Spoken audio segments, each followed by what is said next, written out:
Hello, everybody. Welcome to Out of Game Night 3. Wow, look at us. Indeed. We finally got Tim out of him hell. Oh no! I mean, yes. I mean, it's good to be back. It's good to have you back. I've forgotten about him hell already. I don't know how I could forget such a thing. That made me laugh so hard. It keeps running through my brain. You have no idea. It's part of the experience of him I hell. have thought of it at least once a day. The experience of him hell is the slow. It slowly dissolves your memory of being in him hell. I think you know. I think there's professionals you can talk to about that kind of thing. Like all that intrusive thoughts. Yeah. What's more intrusive than him hell? Am I right, folks? Hello. Anyway, All right. what were we talking about? With that introduction, hi everyone, welcome to Out of Game. Thank you all for being here, and thank you for watching the documentaries, presumably. And I'm very excited for our panel tonight. You make documentaries? What the fuck? Why didn't you I don't tell know. me about this? No more documentaries. No more documentaries. No more docs. People started vlogs. tweeting hashtag no more documentaries 2024 at me last week after the episode, and I didn't know how to feel about it, like, because it's so fucking funny, but I'm also like, oh my god, what have I done? Did you see that Oh, sorry. it hit the Facebook already? What did? No more No more documentaries. documentaries. No more Has hit the docs. Wait, Facebook. I haven't checked. No. Who did Yeah. that? Yeah, Alex, Oh you're my done. God. It's over. That's insane. Get off That's the stream. insane. Screw my formatting. Get out of here. Alex has left Alright. the chat. Hashtag no more documentaries. All right, I'm retiring. See ya. All right, let's go around and get the lovely cast to introduce themselves and perhaps also the projects that they are working on either currently or the thing that is related to Slenderman that you do. I will actually give you an order this time. Crazy. That's like almost better than not. Yeah. Val, you're up top left. So Hello. Oh, sweet. Hi. I'm Valeria Santiago, and I'm the creator of Stan Frederick and an upcoming series that is currently publicly untitled. I'm personally joined by Michael from A Wreck in the Dark, and Mabry, also TBD on a Slenderman series thing. It's in the wind. We can't see the stream right now. Is maybe like cropped? Mabry is completely off Mary is screen. completely off screen. Okay. We're going to fix this. Okay. Yeah. Oh, everybody, squeeze in. I don't Yeah, know. I don't know. squeeze in real tight. Here, we were You gonna have make to it, really, Hello. real tight. We're gonna There say- you go. That's Mabry. We're all friends here. Hello. Hello. There you That's go. me on the screen. That's It's me my on the girlfriend. TV. That's my girl. My lovely girlfriend. All right, there we go. Now it's resized. You know what? Okay. Or I could just leave it Nice. small. I don't know. We'll figure it out. Indeed. Marissa. Hi, I'm Marissa. I made Tulpa Effect, and I want to be known as the Ancient Aliens person from this documentary series.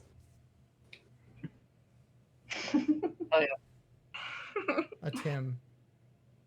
Who is above me. I'm Tim Sutton. I co-wrote and co-starred in Marble Hornets, and What's that's that? that's the only series I've made, folks. I'm afraid. Well, I guess technically not, but anyway.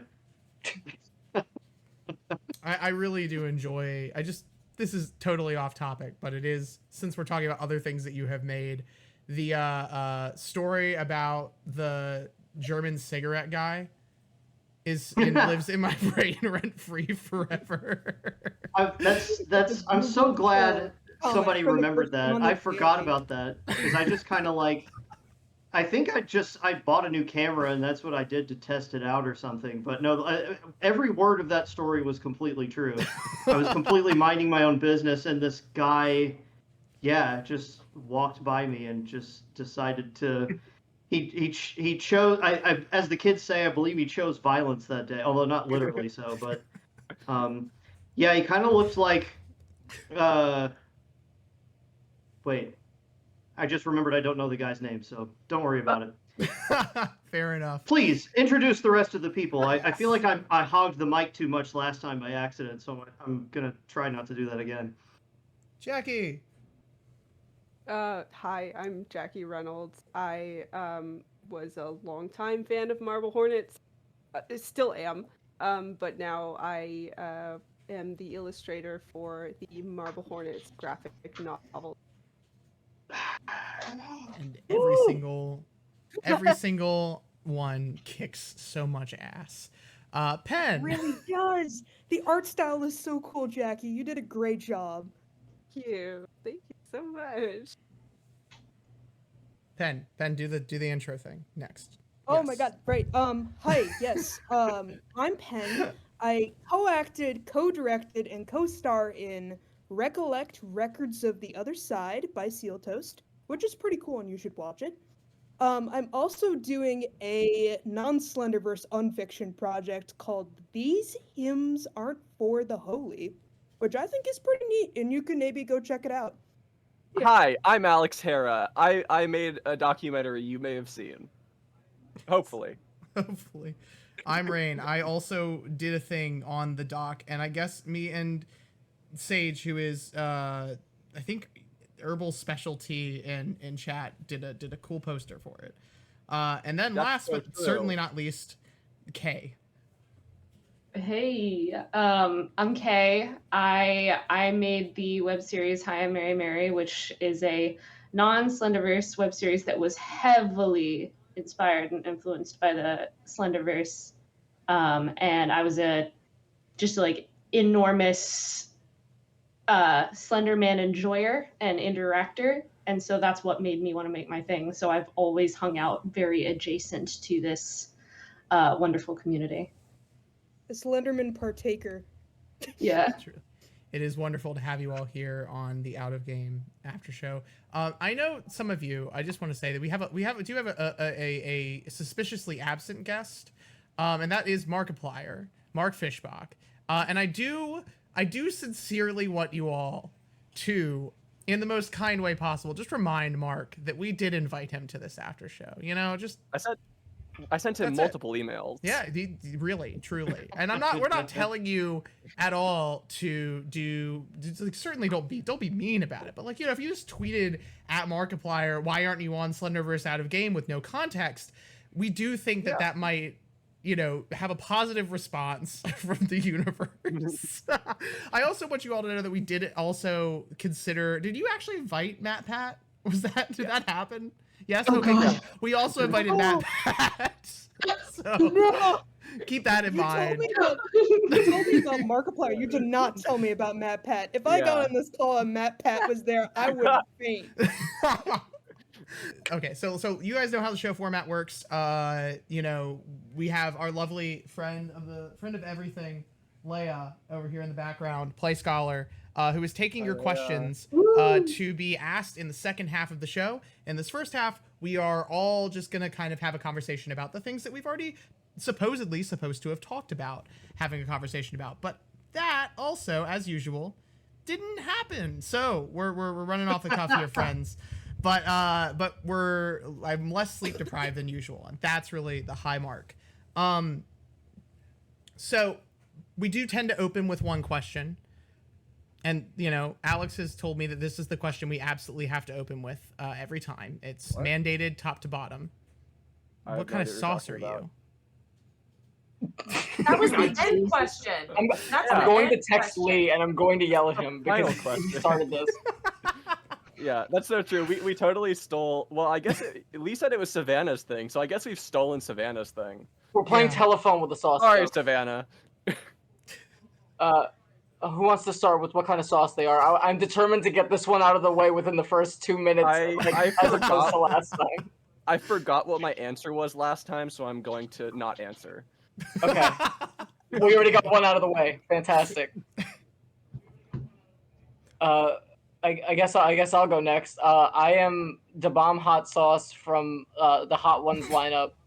Yeah. Nice. It tastes like shit. I don't know.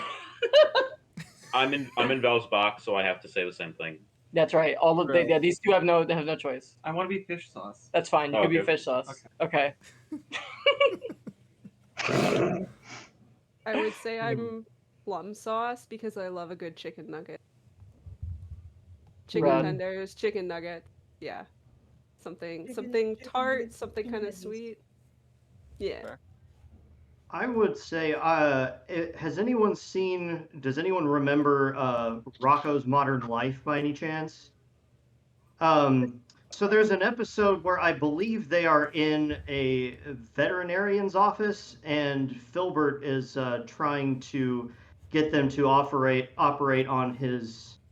I believe it's supposed to be. He says it's his girlfriend who is a loaf of bread, but they say they can't save the loaf of bread. So to console him, he hands him a glass jar full of red sauce, and it just says sauce on the side of it.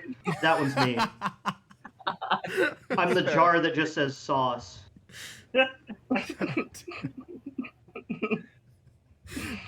Okay, last week I went with golden sriracha, the rare sriracha that is perfect and delicious, and everyone should try to seek it out. Find your local Thai grocery. Otherwise, I did see in the chat today people kept saying Slender sauce, so I'm just gonna go with fucking Slender sauce because that seems like a fan favorite that I haven't tried yet. So I'm envisioning it's just like a viscous black goo. it's probably the shit that came out of the mouths of the gals from TJA. Like, oh yeah, absolutely. I'm a big fan of. Sorry, go ahead. No, you go first. Oh, I'm a big fan of honey mustard. That's where that starts and where that ends. Sweet. Respectable. Sweet. Jackie, you already went, right? Or am I just kidding?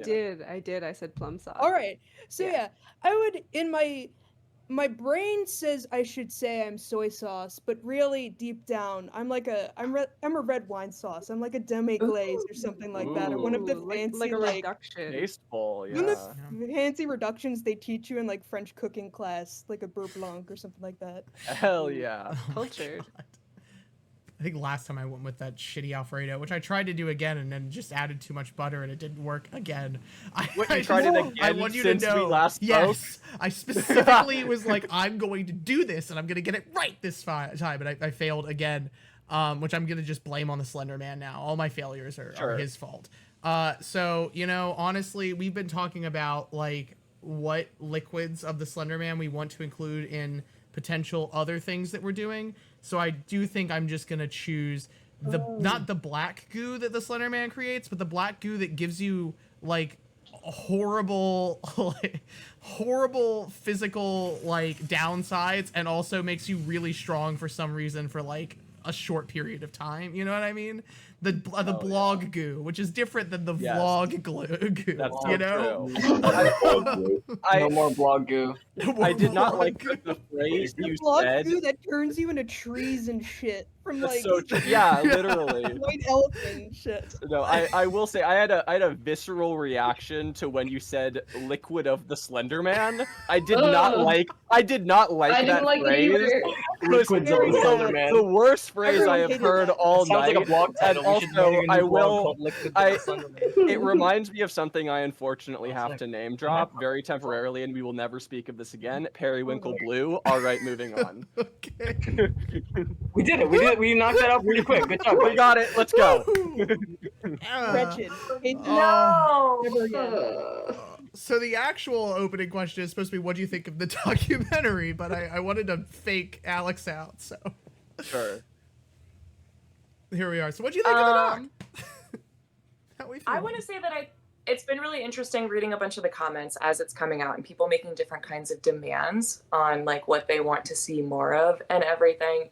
And I am like really delighted by the trajectory that y'all chose, and I'm really delighted by the like authorial voice. That like my biggest complaint was I actually wanted more framing device. I love the framing device, but that like I don't know, it's like super delightful, super smart. It does like a very comprehensive deep dive in ways that I would have never anticipated that there'd be so much talk about the group poop thread. But yeah, I think that y'all did an incredible job of like pulling together such a thing that was so massive and sprawling and touched so many different directions very gracefully. There's a lot of stuff that is like very uplifting, and there's a lot of shit that is like really upsetting. And I love the linear note that you landed on, and like landed on something that felt uplifting. Sea of slender goo. No, but in all seriousness, I really loved a lot of the more underlying optimism that was present in the documentary as a whole. You know, even as somebody who, I will fully admit, I kind of went into this documentary a little bit sort of cynical about the Slenderverse, and like the way that you managed to handle a lot of these like different aspects of the Slenderverse with such care and nuance and like love. Like really, it made me believe in the Slenderverse again. This documentary legitimately made me believe, okay, I think a Slenderverse that can recover from its mistakes and actually work is possible. I think that's really rad. The Renaissance is here. The Renaissance is here.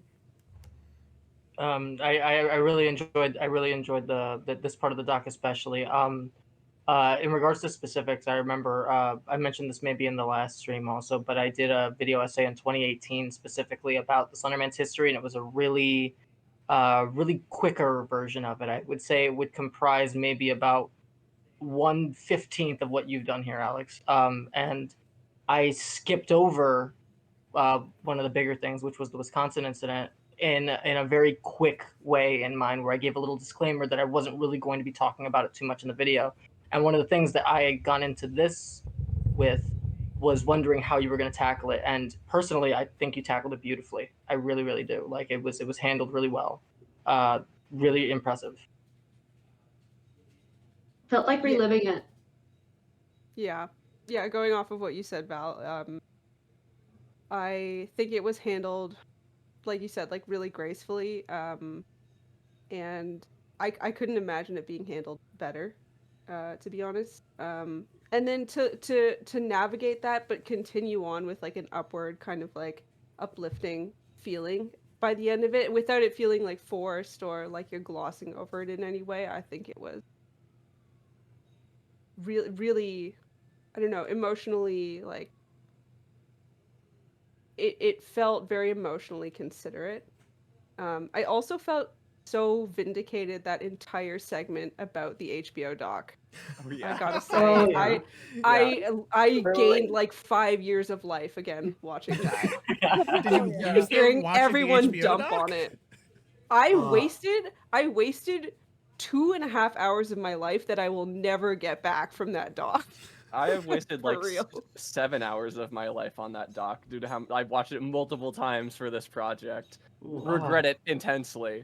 That is wretched. That's horrible. It You was- should have never had to go through that. They should pay you damages, HBO should, for having to watch that multiple Richard times. I love- Dawkins should come down Demand from a his check. pedestal and pay you, Alex Hera. I was behind on the premiere stream, so I didn't get to that part yet. But I'm glad I have that to look forward to now.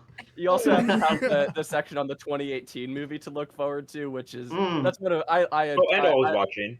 Yeah, I was watching. I like yeah. that segment. I think I did get to that, or at least some of it. I remember. I think I did get to that part. I was starting to, once we were getting to that part, I was starting to be like, did I say anything that's going to get me in trouble? I don't think so. But I have no it's been a idea. while. You know, let me know how that goes. It was No one's called me yet. But what everything I saw everything up until, like I said, I ran out of time to hop on this because I hopped on the premiere late. But I thought it was great for all the reasons that everybody else has mentioned, but also just for me on a personal level. Like I haven't been like interviewed like a whole lot, but it seems like whenever there's something that's investigating Slenderman, it was like they would talk about us and then like Everyman Hybrid, maybe a couple other ones, with the exception of like Valeria, of course. But so this was kind of the first time that I've heard a lot of this side of the story, because we weren't really involved in this community, so it was something that was like aware of, or we were aware of, but it was just kind of one of those things that it was like, I don't know. I never felt like it was my place to jump right in there for whatever reason, but it was nice to see. It was nice to finally be able to put faces to names for people that I'd seen, whether it was on Twitter or it added me on Facebook back in like 2010 or whatever, and I was like, wait a minute, I know who that is. I recognize them. I didn't know they made stuff. That's cool. So now it's forged some connections, I guess. Very cool. I just to toss my 2 cents in as well on this. I think I'm still viscerally in love with the end of the doc being you hugging the Slender Man. It is, to me, the funniest fucking thing that happens in the entire documentary. And it makes me I'm like, you have cancer now. Like, your character is medically screwed for the rest of their life. Being said, the health issues that the Alex Hera, the character, has, I don't even want to know what's going on. Oh yeah, I know. After all of that, you see Alex walking down the street during the credits. Probably they collapse immediately after the documentary ends. Whatever would happen if you fall asleep inside an MRI machine, it's something like that. We got these for like a day. Thousands of brain scans, and they're all seriously day? degraded. That's such a specific amount of time, Tim. Like, not even an hour, not even a week, a day, a singular day. Well, I mean, that's a long time, but it's reasonably long. Not long enough that no one's gonna do it, but if I'd said a month, that would be too much. You gotta moderate it. Well, you'd think somebody would look at the MRI machine after about a month. Hopefully. You could go a whole day without maybe someone noticing, but a month someone might be like, hey, that's expensive equipment. Maybe they don't need it anymore. Maybe they got a new one. Maybe somebody's sleeping in the old one. I don't know. These are the If you're gonna grill me, I'm gonna start making stuff up. True. I hadn't thought through the logic of this. But no, I would like to mention really quickly just about the ending, but and this is I have 2 people that can back me up on this. The part of the doc where Alex hugs Slenderman is actually the part of the doc that I started crying. So it appears a different reaction was had, like, cause Ray's like, it was the funniest shit, and I'm like, yeah, it was hysterical, actually. I mean, to be fair, I've seen. I saw so many people in the live chat, like, literally being like, I'm tearing up, I'm sobbing right now because of this scene. Look, which is like beautiful. I had no idea how it was gonna play. I was like, either people are gonna laugh at this, or they're gonna have no reaction to this, or they're going to cry. Hopefully, it's the latter. Let me have. I let out a genuine awe. Just so. Like, wow. I'm felt defensive. fitting. I apologize, but no, we've been through this process for so long, and I knew that was coming for so long, and I've seen that shot enough times that my reaction was, "Oh, I'm so glad we got this camp in." Because like one of the first things that we said in the production process was like, this needs to be the campiest thing that we can possibly make it. Because if we play it hyper serious, what are we doing? And I do. There's so much camp. I still laugh every time during the scene where the whole crew gets murdered, and you can see the Slenderman and the cultists in the background scream and like run away like cartoon characters. Fucking makes me laugh every time. We had a lot of fun. Yes, that part is great, but also I think my favorite part, my like stand-alone favorite part of the doc is when you start talking about slash fic, and you just have that one clip of Evan going, "Yup." Oh god. We all immediately were like, "It's so fucking good." One of my many like little just for me little fun editing bits. It was so fucking funny. It was so fucking funny. True. It was such a great callback. Yep. I was out here hollering like a baboon in my room. Like, it's so hard to be calm. Yep. Okay, wait. I have to plug my thing in. I'm so sorry. I'll be right back. I'm taking my charger. You got this. I'm 40. I'm sorry. Wait, don't die. Am I not the oldest one in one of these things for a change? No, you're not. Whoa! Congratulations. Wowee! Gee willikers! I do. No way. I do feel I also have to shout out as we're talking about immediate reactions, the unsung hero of the Slenderman Stabbing part of the doc, which is Kathleen Hale for her book. Yes. Which, you know, so true. it would not have been possible to do the monologue. This is Slenderman, Online Obsession, Mental Illness, and the Violent Crime of Two Justin Girls. This is a phenomenal read, a really disturbing, upsetting read, to be clear, but the most illuminating thing I have ever read about the incident. I did not know that existed. Thank you for telling us that. Very good journalism. So am I. It's a phenomenal book. It goes so in depth in a way I never could have expected, and it really answers every question you had, and more, a billion times more. Yeah. So, absolutely. Just wanted to be like, go. This is book club now. Yes, go buy this. good plug. Yes, go cry. And enjoy this. This thing. I had to put it down for multiple. There were multiple times where I had to put it down for several days. Ooh.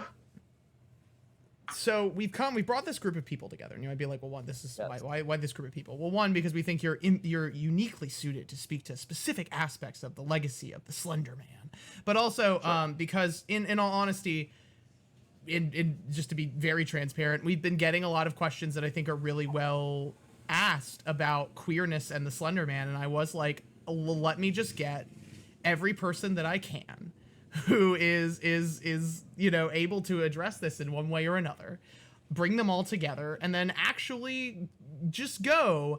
So what is it with trans people and the Slender Man as a trans person who loves the Slender Man, right? And so there's so I do want to I don't have a particular question here other than there's an interesting, the people who find themselves situated in the legacy of this particular monster, I think are in a lot of ways, and have become in a lot of ways, substantially more diverse than the people who originally were in the process of creating it on 4chan. And there is, I think, a question about implicit in that and how that monster resonates with you all as creators in the wake of everything, and also how it resonates with the new folks who have either found themselves while watching this content because they're watching it as they're growing up, or folks who have known that they're queer for a very long time and have just found that it represents their stories in a unique way, I think it is really interesting how it seems like it just kind of happened circumstantially or almost spontaneously, unplanned. But then sometimes I'll look back in hindsight and be like, this faceless thing that's just the only thing you know about it is it's a man, or as I perceive it, a masquerade of what is supposed to represent a man. There's some gender happening. There's some perhaps underlying things that people could subconsciously pull from with that, for sure. There's also a not insignificant amount of it comes from not even just the camp surrounding the Slenderman, but around ARG villains and Slenderman villains as a whole. The amount of transmasc people I know who realized that they were transmasc because they saw Habit or Patrick Anderson is astounding to me. And from a personal experience, Recollect isn't exactly, it's not fully Slenderverse anymore, even though it started out as a Slenderman series. But I play a Slenderverse villain on camera, and it gave me pronouns. I now use its pronouns primarily because that character that I play on camera uses its pronouns. It's insane. Literally. I wonder if that has to do with just this whole idea of it is role play, ARG, mm-hmm. in a way, right? You are you're acting as someone, but the layers of reality and separation are kind of different or obscured in a way. And sometimes you even turn around and look back and you realize maybe I made this a little more personal than I thought I was at the time, Yeah. It's just sort of the subconscious, ran out of steam. I was about to just say the same sentence again, but yeah, I think. Sorry, go ahead. I think it lets people try stuff out. I think you can roleplay it as a god. You can roleplay as a different gender than you were assigned. You can try things out, and you might find you're more comfortable another way. And I think that is very welcoming if you're not feeling within yourself. I might be off base here, but going off of what Pen was saying about how Habit and Patrick have made trans masks like realize stuff about themselves. Like, I think it's just because of a part of it might be like the performance aspect, like the range, like the idea to just be yourself on camera. And it's like, oh, men can have this range, like they can be this sort of outgoing and sort of extravagant, I guess, is sort of like a theatricality to it. Almost. Yeah. There's a lot of like very like open, emotive, well, not necessarily like excited to be open, but open, emotive performances from men in the Slenderverse, talking to, you know, it's got brought up on the first stream, but like talking to mental health issues majorly, which is something that we have massive issues in masculinity around in the U.S., you know? Yeah. I think Oh, you go first. Oh, no, go ahead. I think also, like, bouncing off of what you just said regarding, like, mental health and such, at one point, you know, when me and my friends were watching some footage that I'd filmed with my friend PJ Artama, who's in the chat, you know, my dad walked by and he called what was going on autistic theater, and it's never left my head since he said it. It's so fucking true. He was so right when he said that. It's autistic theater. What's more autistic than info dumping into a camera about some scary thing you saw last week? Why are you so... Well, when you put it that way. Yeah. Oh shit, called out. Davis's tentacles, he's stimming. Like, I'm not even he's sensory seeking. I wanted to make a point to say in this chat at one point, normally every year, it's Pride Month, as we all know. Normally every year I go to the Toronto Pride March, or the Trans March that happens. And this is the only year I'm not going, and it's because I found something more transgender to be at, which is this. Has considered. God damn, you got it. Am I the only cis here? Okay, fine. No, you're good. I'm with you. As a total outsider of the trans experience, I will say for my answer is like, I think that one of the things that is like inherent to Slenderman is that it's like an it, and the funny like moniker of it being a man with like a fucking man suit on when it's clearly not even a human, that the like suitness of the manness is like, yeah, there's like a performance to be had there, right? Where it's like, he doesn't need to wear the suit. There's a question about, you know, it raises questions about like why to be a don man. Something that poorly pretending to be a man. Yeah. I would like to suggest right now, since we're talking about this, that everybody go on YouTube and look up the Origin Files. It is a Slenderman series that where Slender Woman is actually like the major Slender antagonist of it. There is a Slender Man that does show up in the series as well, but the Slender Woman is the more aggressively in the foreground villain of it, and it's a very cool design, and it's a really well done take, I think. So you cosplayed. I did. Yeah. That's right. For Slender for Gender last year, I was cosplayed as Slender Woman before I was even out as transgender, like publicly. So that was. I think the Slender Woman also briefly shows up in Recollect Records of the Other Side. Like one of the two Slenderman figures is like Adam and Eve. So that's pretty fun. And all the characters I play in Recollect are non-binary. I'm pretty sure the main protagonist is Pen. I got to check with Mika about that. But yeah. Nice. Okay, but there's like something about like manness. Right? The like idea of manness is like a fucking tall suit, and womanness is like inherently infantilized, so it would almost be like Slender Girl would be more of like the epitome of the thing, because like women are just perpetually infantilized.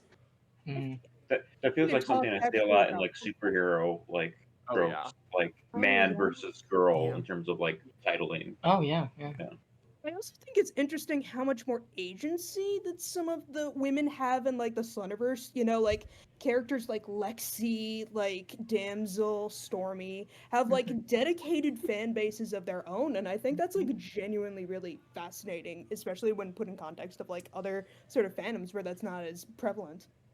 Yeah, but then those fandoms are also bringing it to the dark place pretty quickly. Oh yeah, that's true. Yeah. So true. I No, I think for my answer. Oh, sorry, Tim. go ahead. Oh no, you go first. I'll go Sure. after you. I was just gonna say, for my answer, I think queerness in the Slenderverse. I mean, there's a lot of factors to it, and so many great points have just been brought up, which are utterly fascinating to me. But I think a big part of it is also the community and the fandom, to a large extent. And this isn't going back to like the origin of like why queerness started as being such a big thing in the Slenderverse, but I think it's like at a certain point it became a sort of snowball effect where, you know, now you have a bunch of queer people in this community centered around this character. It's a relatively accepting community, you know, all things considered, like putting all the horrible shit aside that we talked about in the documentary. Like there's so many positive aspects of the Slenderverse community and of the fan base. And it does have a huge queer population. And unfiction in general seems to, internet horror in general seems to. So, you know, there's that sort of built-in base, but like I do think just over time someone discovering like Slenderman or the Slenderverse and seeing that there's already this big queer component to the fan base will be therefore more drawn to it. And also the idea that you can project anything you want onto the Slenderverse as a template or the Slenderman as a character means that like as a queer person you can really inject your own ideas of storytelling and your identity onto it, both as a fan, meeting people and being surrounded by people who will validate your identity and will, you know, be accepting, and also being able to tell stories that do the same exact thing. I think there's also the you know, the whole fan labor has always been queer part of it as well, right? Like I'm just thinking about this just in terms of you guys' responses, because I haven't assigned this to the Slenderverse until in my own thought process until just now. But I mean, when you look back historically, the vast amount of fan produced content is pretty much always coming from women or queer identified people. It very not always the stuff that gets the most, you know, visibility, but like consistently, you know, some of the most engaged stuff. I mean, I'm thinking in part about fan culture around soap operas, and like the intensity of sending letters to the production company being like, well, you know, this is what should happen on this next episode of what's coming out tomorrow, right? And there's just God, I wish I could. I don't have like something handy, but there's a lot of really great books about the fan culture of soap operas that are absolutely fascinating and have I think some really good insights into looking at like online collaborative writing as it then turns into, you know, things like AO3 moving into, you know, more recency. But then soap operas and wrestling have a lot of overlap as well. And so, yeah, of course, the fan cultures are all bleeding together. It's cool stuff. But yeah, no, I mean, I guess like doing the pivot,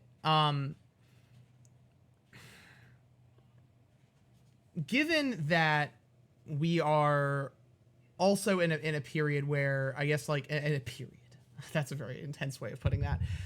I guess the less intense way of starting this particular question is to say I like when me and Alex were going through all of the questionable video pieces that had been done about the Slenderman by big budget Hollywood stuff, I was like, I'm going to watch all of these actually. And I'm going to watch them back to back. And I didn't do that because I watched Slenderman 2018 and it made my brain so... It broke your will. It did. It really destroyed me. And I was like, I can't continue forward.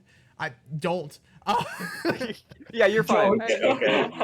Really quick, before we move on, I wanted to throw in a little bit on the last question. Oh, sure, yeah. Just because those are things that I've been asking myself for years, and honestly, watching this documentary, I feel like kind of like helped some puzzle pieces click into place up here for me, and so I've kind of been working this out in my head today. But so I hope this makes sense. But these, and I'm speaking mainly to like the video series just because that's what I have the most experience with. But it seems as if this is a good example of a genre in which the content follows from the form. And what I mean by that is, like, I know we've talked a lot about things like, well, we can only afford a cheap handheld camera, we can't afford a professional production budget. Once that's more acceptable if you choose to make it in a found footage format. Suddenly having a cheap camera makes sense within the story you're trying to tell. But even further than that, because of the nature of the Slenderman and how he doesn't really move, so this idea of the audio-visual distortion kind of spread as sort of like the indicator for whatever it is that he's doing. But crucially, all of that stuff, that visual and audio chaos, is only happening in the camera. Because like, just for one example, entry 72, the one with one of my favorite shots of Tim standing up towards the operator, I remember wanting it to be like kind of an assault on the senses kind of thing, but I remember what it sounded like when we shot it, and it didn't sound like anything because it was dead silent. And so that leads to the Slenderman sort of becoming this metaphor for whatever inner turmoil it might be, whether, like you were speaking on with the mental illness thing, aspect of it. And I feel like that's probably a big reason why those two things sort of like came together. And then on top of that, we were all youngsters when we started doing these things. We were, in my case, college age. Many more were high school age. That lack of budget also means, most of these, they were not having large groups. Like, the casts were not very big. It was always, for the most part, it was always 1 or 2 or 3 people tops. And, you would get questions like, I remember back in the day for us, it would be like, hey, where are their parents? Where are their families? Where are their friends? Yeah. And, because of that, because everybody's doing it for free, you cast somebody in one episode and then they move to the other side of the country or whatever. So eventually, even if it didn't start off being about 1 or 2 people, it becomes that. And so it becomes almost about alienation almost by default. Mm-hmm. And so if you add all those 3 things together, it becomes, it both self-select, it is made by and for anyone who has never fit in or has been alienated from anyone else in their life, having to strike out on their own. And I also don't think it's a coincidence that most of the new people that are getting into it now, at least from what I can tell, are, high school age and younger, because that feeling of alienation resonates with them. And especially talking about the Slenderverse being this sort of found community definitely dovetails in with that. Like, it may have started off as all these alienated people for one reason or another finding each other and sort of forming their own, it's another found family, I guess. But I think, and so all of that being said, whenever we say that Slenderman represents, the unknown, the unknowable, it's like, that's true, but I think it's a more specific kind of the unknown. Like, in that particular context, it's whatever it is that's waiting for you on the outside, whether it's whatever, it's the adult world. It's anything that terrifies you, whether it's whatever. It becomes this reverse Rorschach test of whatever it is that you're most afraid of is lurking out there whenever you're without your support system. It becomes whatever it is that frightens you about that.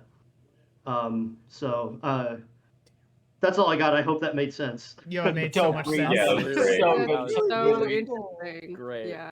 Thank you for stopping me from moving on to Yeah, that for because real. that was fantastic. I just Oh, of realized course. that the Slenderman actually makes a brilliant metaphor for sensory overload, considering like the audiovisual distortion and such. Oh, That could literally, be yes. fun of Make a it. conversation. This is what Every it feels time- like when I go to the grocery store. Okay, but Every time actually, someone's though- like, every Oh, time I boy. see somebody in real time that's like, oh man, I just realized this is a good metaphor for this. I'm like, oh, awesome, make it right now, actually. Stop what you're doing and write it down. off this live stream, Pen, you have art to make. You have Alex work to do. Hera. No. Like 12 now. Yeah, like in the past like 24 hours. Yeah, I'm yeah. already consumed with my tabletop campaign and these hymns. So like I'm giving that idea up for sale. Anybody in the chat who wants to do something with that, you go ahead and do Slendertism. Anybody who's in the chat right now, please, for the love of God, make a series that's about sensory overload. But the Slender Man takes the form of a grocery store. Absolutely. Please, You're like, I need to buy please. toothpaste, and then you're like, And it's like menacingly like, look at all these numbers. I feel like working Look at these retail neon is just lights. a Slenderman series. You're gonna hate It me. really is like anywhere that Foucault was obsessed with is probably bad for your senses. So just clinics, prisons, all of those. Just get those. He's one of those. Pick a building, any building. Well, and the internet is also like sensory overload writ large, and I think Yeah. that also may have something to do with Slenderman blowing up whenever he did, because looking back, we can see that was sort of a transitional period. People look at people that are getting into it now lump us in with like analog horror and like retro stuff because we've still got CRT TVs and stuff. And it ran from it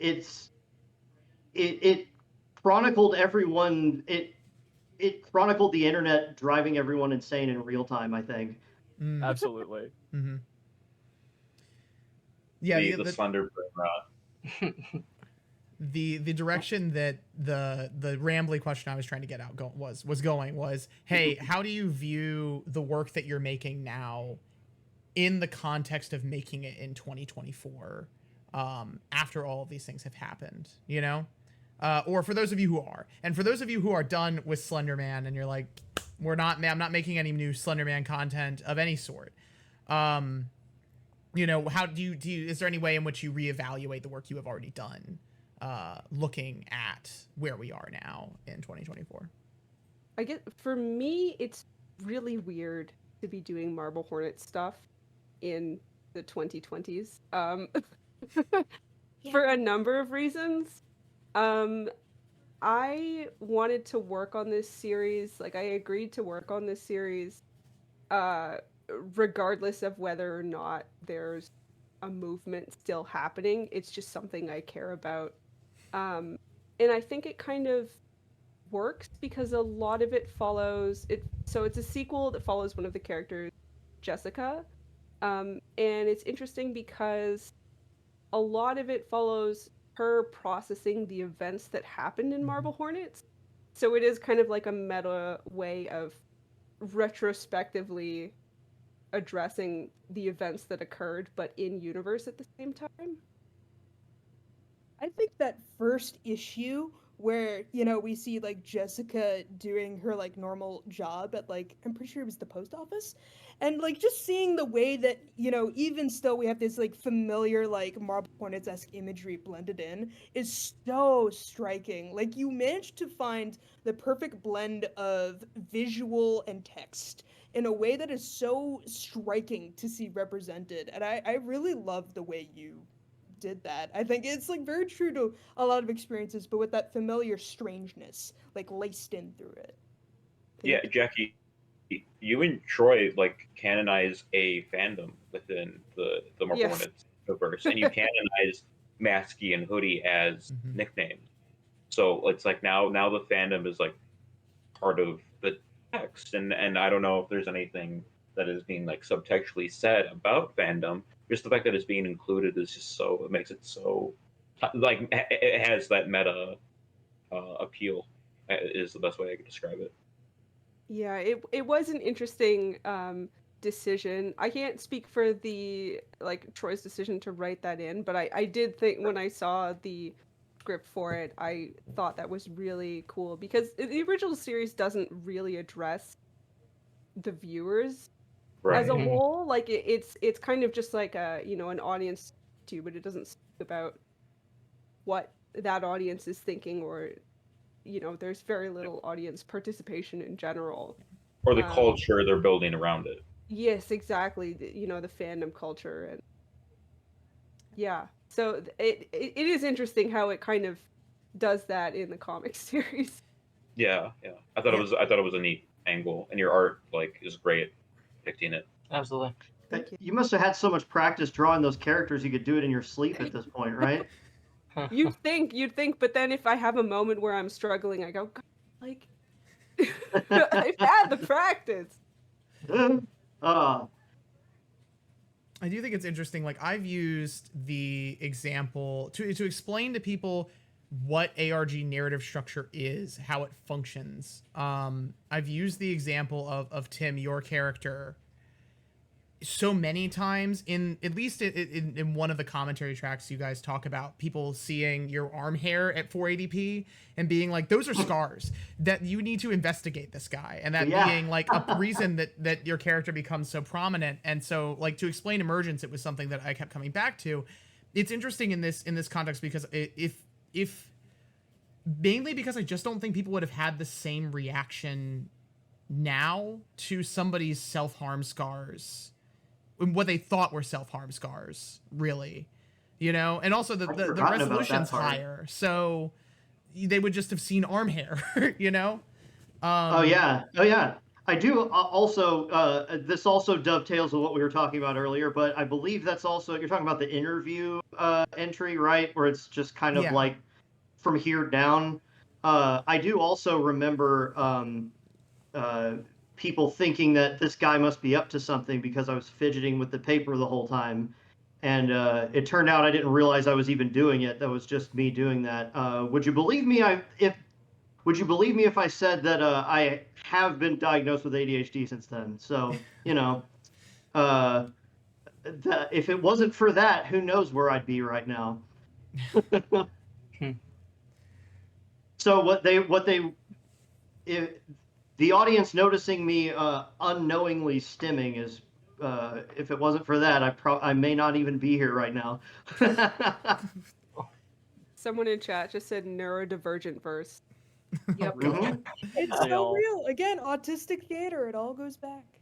So we are at our hour, but I want to give Kay, Marissa, and Val a chance to respond to like looking like how you feel situated in 2024 here. Oh, I mean, the first thing that obviously is going to come to mind is the age thing. I started when I was 16. I rebooted when I was like 20, 21, and now I'm trying this again in about 4 days, 28. Like the premise of the idea of like constantly rebooting this and also having to continually revisit old work and the themes I was going for at a specific time, that's in flux all the time. I mean, it was like that with Stan Frederick. When I did season 1 of Stan Frederick, I had a thematic idea in mind, and I had an ending in mind for that first season. Then that first season ended, and I started a second season that was gonna thematically be something else, and it was going to reevaluate what I was trying to talk about with season 1. And then season 3 happened, and season 3 was like, I don't think I like seasons 1 and 2 anymore. I want to talk differently about these themes in a new context. And now it's just happening again with the new thing I'm working on. I see Stan Frederick, I see who I was pre-transition, and I see like that whole part of my life just feels so distant now. And Stan Frederick, as I'm getting older, feels so foreign to me, almost, like, personally. Like, I still like it. I still like the things I was trying to say. They just don't feel like they were me saying them anymore. And I think that's one of the reasons why I was like, if I'm going to come back and do another Slenderverse thing, I want to do this as me and, like, put one more story out there, see how it feels.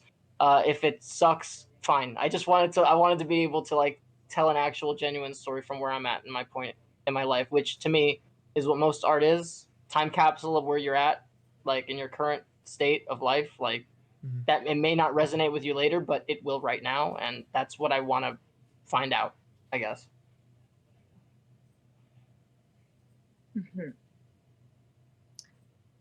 Okay, so whatever, the kind of projects that I work on now are very different than like this project that I did. But I guess like what I want to point out in this question is maybe like a sideways way to answer it and not actually answer it is like more like the things that I would want to see, like the things that I would do if I were doing it now, and the things that I would want to see with people who are doing it now.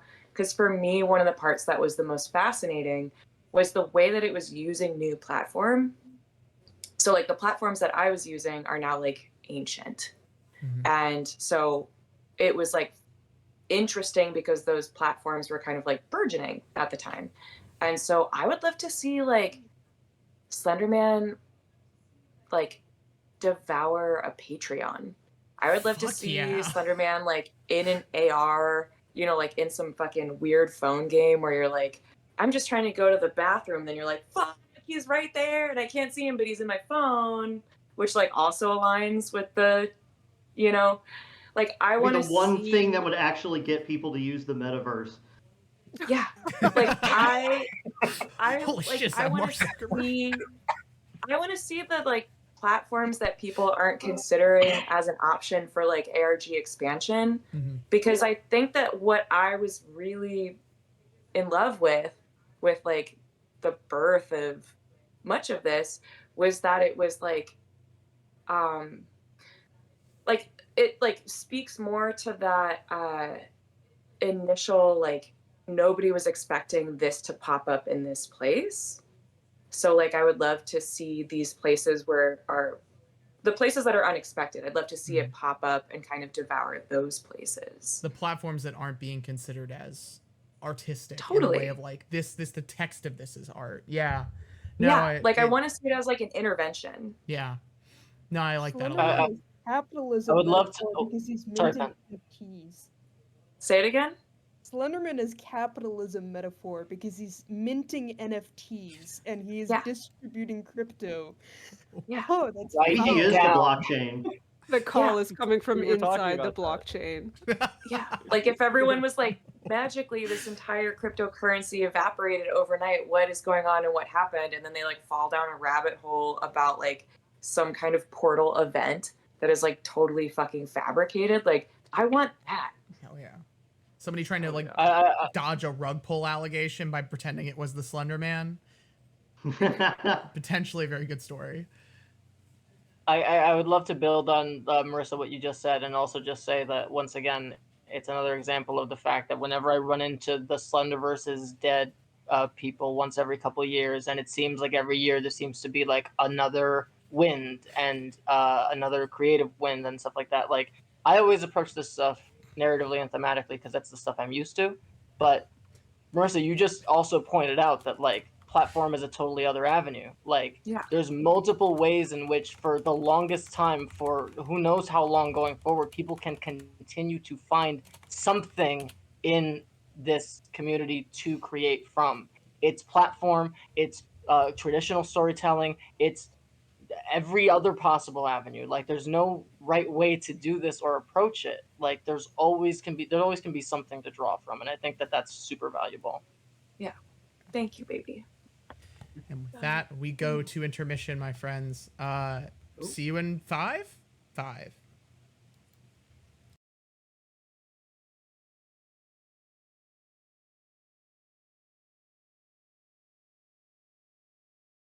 Back out of game. Markiplier is here. Shit, I think he's muted. I think he's.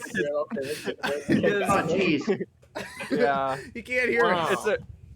We can't hear him. He can't hear us. But he's here. That's all that matters. Yeah, no. Tim, absolutely. since Markiplier played your game, do you want to have any questions for Markiplier since he played your game, Slender the Arrival? Yeah. What was it about again? I honestly don't remember. You all probably know it better than I do. We wrote it over the course of like a month, and it was like me and Joseph were still in school, and it was like coming up on finals because it was like December. So it was like I did the best that I could, but I honestly don't even really remember it very well. I never got past level 2. I gotta be honest. Yeah, I don't same remember here. level 2. I literally got to the part where it's like you get pretend killed by Slenderman, and then you teleport into like a new forest that's like in the daytime, and that's when I stopped. Yeah, I think that's exactly where I stopped. I was like, that's enough. Exact same part. Yep.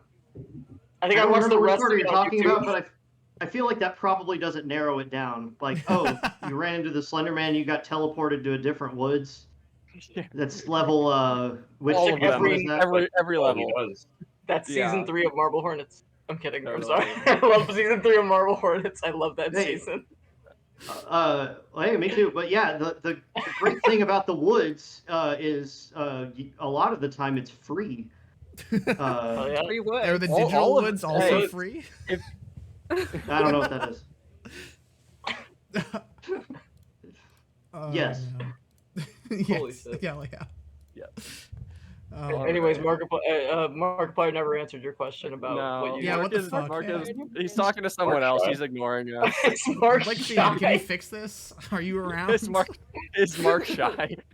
He's looking up the plot on Wikipedia so he can tell me. Tell He me doesn't more about remember either. Unis Honest, Mark. I did see a question in the chat just now about Encyclopedia Slenderia. It is mentioned in the first episode, just to briefly address that.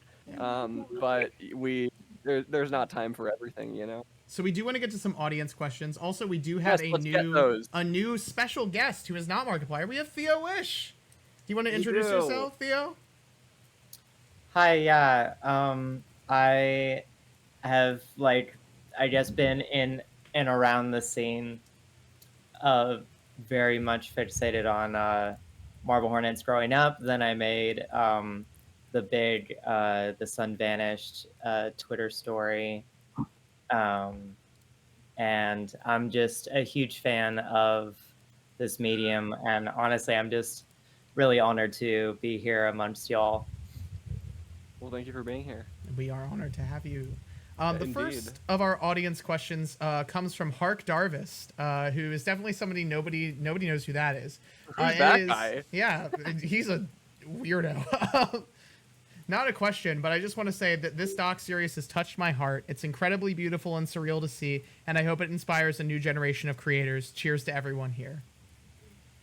Aw, that's Yes. great. Thank you, Chris. Thank Much you. appreciated. Yes. Your support means a lot. Speaking of Hark Darvis, I love that in the doc you use like little clips from the Skype interview with Chris that Josh from the Angels game did, where he starts the interview by saying, "Hey everyone, I'm here doing an interview with Chris, the creator of Marble Hornets," and then just moves on. There are so many good, like, weird things I found digging into the archives. There's so much good shit out there. Oh, by the way, before I forget, I meant to mention this earlier, but one stylistic thing I wanted to ask is, did you really have to have reading old forums posts done in like a 1930s radio voice?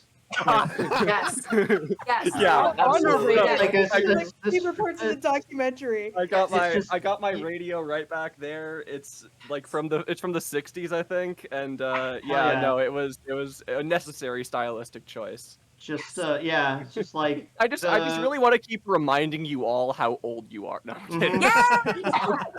Mission accomplished. It kind of reminded me of like in Sour Salt when like Evan Jennings is playing the demonic preacher and he has like this weird ass preacher southern voice on that is just so very un-Evan Jennings. Delightful kind of reminded me of that sort of in Sour Salt. Real. Yeah. So we have a huge collection of people asking this question, and the ones that the mods have pulled for us are Gothic Pixie 101, KSI Hurricane, Bubblegum Dog, and the Gravy Baby have asked some variation of it. But essentially, it's are we actually looking at Slenderman Renaissance? And if so, what do you want to see from people who are making Slenderman content moving forward? Like, what's your challenge to new creators? I already answered that the last question. No. Have a healthy You did. community. How dare you? Don't do as much fucked up stuff as the last Slenderverse did. That's my advice. I will say though, like I think it. I feel like Evan really like spoke to the fact that like when a community is of a certain size, like you have to intervene. Yeah. It's when you see something, actually like fucking don't do the thing where you're convincing yourself that you're like not seeing it or it's not your place. Like if you see something going on, like challenge that. But also use Patreon and make an AR and do all of these other like cross-platform things, as I said in the last question. Please, I want to see it. Like I want to see somebody's fucking Bitcoin like fall into garbage and Slenderman ate it. Please, let's not call it Gen 4. Yeah. Call it something else. Anything else? Don't. No more Generations are gone. We're done. We're done. No more generations. I'm personally just gonna put in my personal recommendation that I understand for like organizational purposes, historically speaking, this might be necessary later on. But God, can we stop doing waves? I just want to stop numbering everything. I want to get in front of everybody and be like, hey, just make what you're gonna make. Have fun. And I'll see you guys in 12 years, and we don't have to worry about like what wave we're up to in 12 years. It'll be fine. Where everyone's just making stuff and ripping off each other. It'll be awesome. I promise. Exactly. Generations are temporary, but Slenderverse is eternal. Exactly. Yes. And the generation numberings are almost always wrong for some reason or another anyway. So just stop trying, please. I beg you. Please. As the historian, I beg you, please. But I will say Sorry, Tim. Go ahead. Oh, well, I was just going to say, well, Evan, it was very kind of Evan in his segment, and I think the first part, he was very coyly saying something like, "What if we could make something like Marble Hornets, but dare I say better?" But that should be everybody's attitude. You shouldn't want to make something like Marble Hornets because Marble Hornets already exists. Beat us at our own game. Kick my ass. I dare you. Creatively. And if you're making something, if you've got something to say it like you mean it. Exactly. Absolutely. Also, I'm going to be interested to see how the Slenderverse handles crossovers, because that was a big issue with Gen 3, was that you weren't considered Gen 3 unless you crossed over. So it caused a lot of issues when some of the... Who established that? What? That's too many rules. Yeah, who's What are you talking about? Yeah, what are you making rules for? Yeah, wait, who's making rules on that? You think we had who rules like established that? the No. crossover map? Who made that crossover map? Val. Hello, hi, I'm the creator of the crossover map. My name's Valeria Santiago. You made But that? I did make that, yeah. girl? And I made the criticism I'm making isn't about like the fact that it's crossovers, but it's the fact that it's a rule in Gen 3 to do crossover. It was a genuine mandatory. rule in No, Gen 3. so- So you had people making series just to make series, and not even for any because they had anything to say, just because they wanted to be part of a clique. And it's So, like, sorry, wait, you do realize that that's identical to what happened with the blogs, right? Like, let's just to be clear here, it's not a new thing. No more blogs. You wrote your No more hashtag no more blogs, No more hashtag no more crossovers. Gen 3, No more crossovers. hashtag no more crossovers. I'm gonna be interested to see how the next generation, or the next part of the Slenderverse, the next Renaissance. I'm gonna be interested to see how they handle that.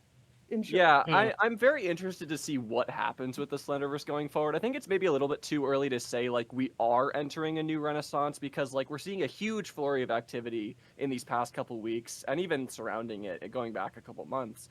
But I think, like, whether this momentum will continue or not remains to be seen. But to me, that's not the part that matters. Like, either way, we're having a little, at the very least, a mini revival movement right now, and maybe a bigger one if this continues. But either way, I'm just excited that people are creating stuff, and that people are getting back into it and remembering why they cared about it, and hopefully just making art that they care about without worrying about, oh, I need to cross over to be a part of it, or like, I need to join this specific Discord server to be a part of it, or like, I need to be on this person's good side to be a part of it. Not to necessarily badmouth Gen 3, but like, there were a lot of issues with it, mainly in terms of how the community was structured. But, I think I just want to see people make art, and I think that's the important thing. And my other thing about this is I just gave you a 3-film series about what to do and what not to do. Basically, it's like, here's all the problems, here's all the good things. So take with that information and do with it what you will, but please use it responsibly. Yeah. I feel like what Penn has described what is kind of what happens to just about every genre after it exists long enough, which is people start making entries into this genre having only consumed previous entries of that and not getting inspiration from anything else, and it just kind of becomes this feedback loop. So that's another thing is keep your horizons broad, read and watch widely, Absolutely. draw from everything. I'm always reminded. Everybody's like inspirations, personally speaking, like creative wise. Like what's everybody inspired by like recently, maybe like a book or a show or something like that? Recently. Okay, who loved that stupid Kevin Bacon movie that was actually basically just whatchamacallit? Why am I blanking on it? House of Leaves. It was just House of Leaves, but it was like a fucking movie. What? What movie? What? Yes, I didn't know that Kevin Bacon was in Kevin Bacon Slenderverse. movie, but they basically were trying to make House of Leaves the movie without actually saying it. And it was like, okay, a bunch of this is like definitely written by like a team of people instead of a writer, but most of it was literally just House of Leaves, and I was like, hell yeah, that rules. This is the first time I'm hearing of that. Yeah, you got to get us that title, Marissa. You need to give us that title, Marissa. Okay, look, I have a computer in my pocket. Hang on. Kevin Bacon, help grandma. Somebody help grandma. I don't know. I will say, in terms of inspirations for me recently, I have been really into like Alan Wake 2. That was a big thing for me a couple months back, and also the new DLC just came out, and so I've been enjoying that. It's just like that perfect blend of like small town ruralness and like Twin Peaks weirdness. It's basically just Twin Peaks, the video game, essentially, but with larger world building. With Sam Lake, who and with Sam Lake. Sam Lake is singular. My hot take is I like Sam Lake more than Hideo Kojima. I'm sorry. No, I think that's not. I think that's a very. I agree with that take. I've been a Remedy Games fan for a really long time. But also, I just want, like, Sam Lake really did finally put his musical that he's wanted for so long in Alan Wake 2. And I do think it was the best way to get the video game musical that we all didn't know we needed. Absolutely. Yeah, I love there's a delirium to Sam Lake's writing that I can't get out of. I love it. Also, I'm hearing you talk, and I'm wondering if maybe we're done with the Markiplier. What are you talking about? He's like we could. It's really distracting right now. What do you mean? Any questions in chat for Markiplier? Yeah, Ray. Let's maybe get you back on camera. Wait, I got this. I'm still lost on this idea that this is. Oh, do you think this is a joke? Is Mark a joke to you? Sorry, we're kicking Mark out of the stream. Time out of his busy Marissa schedule. Marissa has it. Well, the chat had it before me, but I still Googled it. It was called. Oh fuck! I already lost it. You should have weird. It's called You Should Have Left. You should have left. Help grandma! Help grandma! Someone help grandma! Help grandma! Oh. Recently, I've gotten super into well, Mark left. Oh no! I ruined everything. Hold on, no, I'll fix it. There you go. Thank you. What You have to keep streaming, Mark. He can't leave. Recently, the Sagan Hawks uploaded a video about Dr. Bosch, and that series is actually really good. If any of y'all, it's a Fallout New Vegas ARG. Cool. Web series. They're here from Machinima. Oh, yeah. Very atmospheric, in a really fun way, and some really good scares too. Good stuff. That sounds awesome. I have not heard from And a lot of Jackie deep, yet. interesting, like world building references that are all over the place and like fascinating and like very inspiring. I'm gonna point at Jackie and be like, what have you been consuming? Tell us. Oh God, I don't even know. I wouldn't say I've been consuming a lot lately. I've honestly just been like working. That's so real. So There's, real. you I know- bet. I feel like I go through phases where it's like I make stuff and then I consume stuff and then I make stuff. Ooh, sorry, hit the mic. So And true. then I consume stuff. You know what I mean? And I'm in like the make phase right now. Yeah. What am I consuming? Food. What am I taking in? Nature, sunlight. Hell yeah, Life. touching Wow, grass. Congrats. I'll just show us all up. Okay. Yeah. We're all over here like talking about our nerdy like films and stuff, and Jackie's just like, I'm touching grass. Like, what do you guys want? I don't know about y'all, but I'll tell you what I'm into. I'm into picking up a damn football. That's what I'm into. I was putting down the damn phone. How No, it's else will I ever cyclical. experience the epic highs and lows of high school football? I can't click the book. No, like I feel like it's cyclical where it's like I get way too into a thing and then I like have to I need to walk away or I will explode a little bit. No. That's Last too real year, though. That's too real. I think there's a word for that, and I think I also got diagnosed with that not too long ago. So, I mean, just saying. real. I, Real recognize real. I But have had a really difficult time like consuming new art in general lately. It may be like it's just been difficult for me to watch a lot of new stuff. I get recommended a lot of stuff, and even in terms of like what we're talking about, like the Slenderverse stuff, I get recommended a lot of series from new people. I even say, you know, send me your series whenever you want. I will eventually get to it, and I usually do eventually get to it because I want to see everything, or as much as I can. But even lately, it's been hard for me to engage with new stuff. It could be like a personal issue or something, but like I always end up like falling back into the things that are more comfortable, I guess, in that regard. I rewatch series that I've seen already. I'll watch movies that I enjoyed before and find new things to say about those things.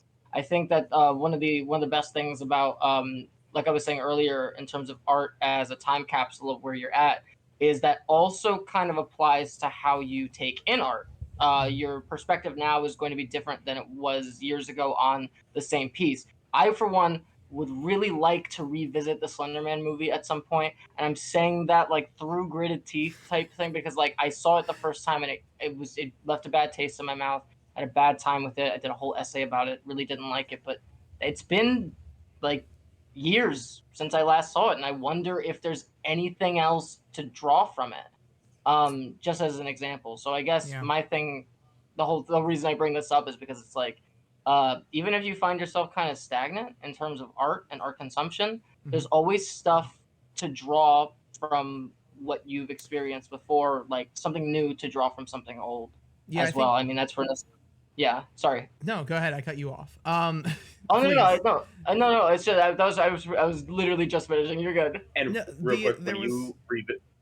No, Sorry, go ahead. No, we're just doing the thing. So you go ahead. I will go after. When you revisit it, when you wait, revisit the Slenderman movie, I'll visit I thought it. of another one. Oh, fine. Hollow Yeah, Man. we'll watch it. I liked that one. Which You know, one? because Baby loves a tulpa.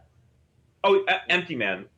Empty Man. Fuck. Oh, I didn't even know the goddamn name. Love Somebody Empty help me out. Man. Love Empty Empty Man. Man's When they bring up tulpas, I'm like, oh, like No. The whole thing is a tulpa. I just like saw it's like the Tulpa Effect, like the series. The effect of a tulpa. Go crazy. I think like one of the things. So for a while I ran a very, very small Twitch stream on the Serious Play channel, which was like Serious Play is not like an active entity right now. What it was the UWM's Digital Cultures Collaboratory research space, and so we did like. We went through ARGs with like a media archaeology lens to try and like see, what happens when you try to play these things with a critical eye the whole time. And as part of that, I started writing reviews of small series on their blog. And the premise, I think one of the things I started out with, because I knew like asking people to send me their work, I was going to get people's work that was really, really raw. Like you're saying, Val, and raw sometimes not in like in an underbaked way or in this is your first time picking up a camera, so the camera work is really bad, like gratuitously bad. So the challenge of that process was, how do I write about this series in a way that I try to find whatever's good about it, even if I hate it, you know? So that I can then write a review for it that's like, hey, you should watch this creator. They're just getting started. This is the stuff they're doing really well. These are the places, there are some things they could grow on, but we're not really going to talk about that in these reviews. Instead, we're just going to be like, this is a really neat foray, you know? And I think about extracting the value from just one particular, like, facet, because I think every single piece of art in the Slenderverse, like, for just as an example, since it's what this is about, every piece of art in the Slenderverse is a person putting themselves in some regard somewhere, and as long as there's an empathetic angle to that when watching it and when taking it in, like, there will always be something to draw from it. It's a personal experience. Like, you're able to connect with a person through their art. That is the answer, you know? Like, there's something in there to find. Well, and what first-time creators often, I think, need is that assurance that you should create more, right? I mean, because they're all, like, hey, like my first pieces of poetry were terrible. Like, I want to be so abundantly clear, but I would not have obsessed about writing poetry for over a decade if it wasn't for the fact that somebody came up to me and was like, this is a really good poem on the first thing that I had written, you know? And so, yeah, I mean, I know that poem sucked. Do I have it memorized also? Yes. But, like, it sucked.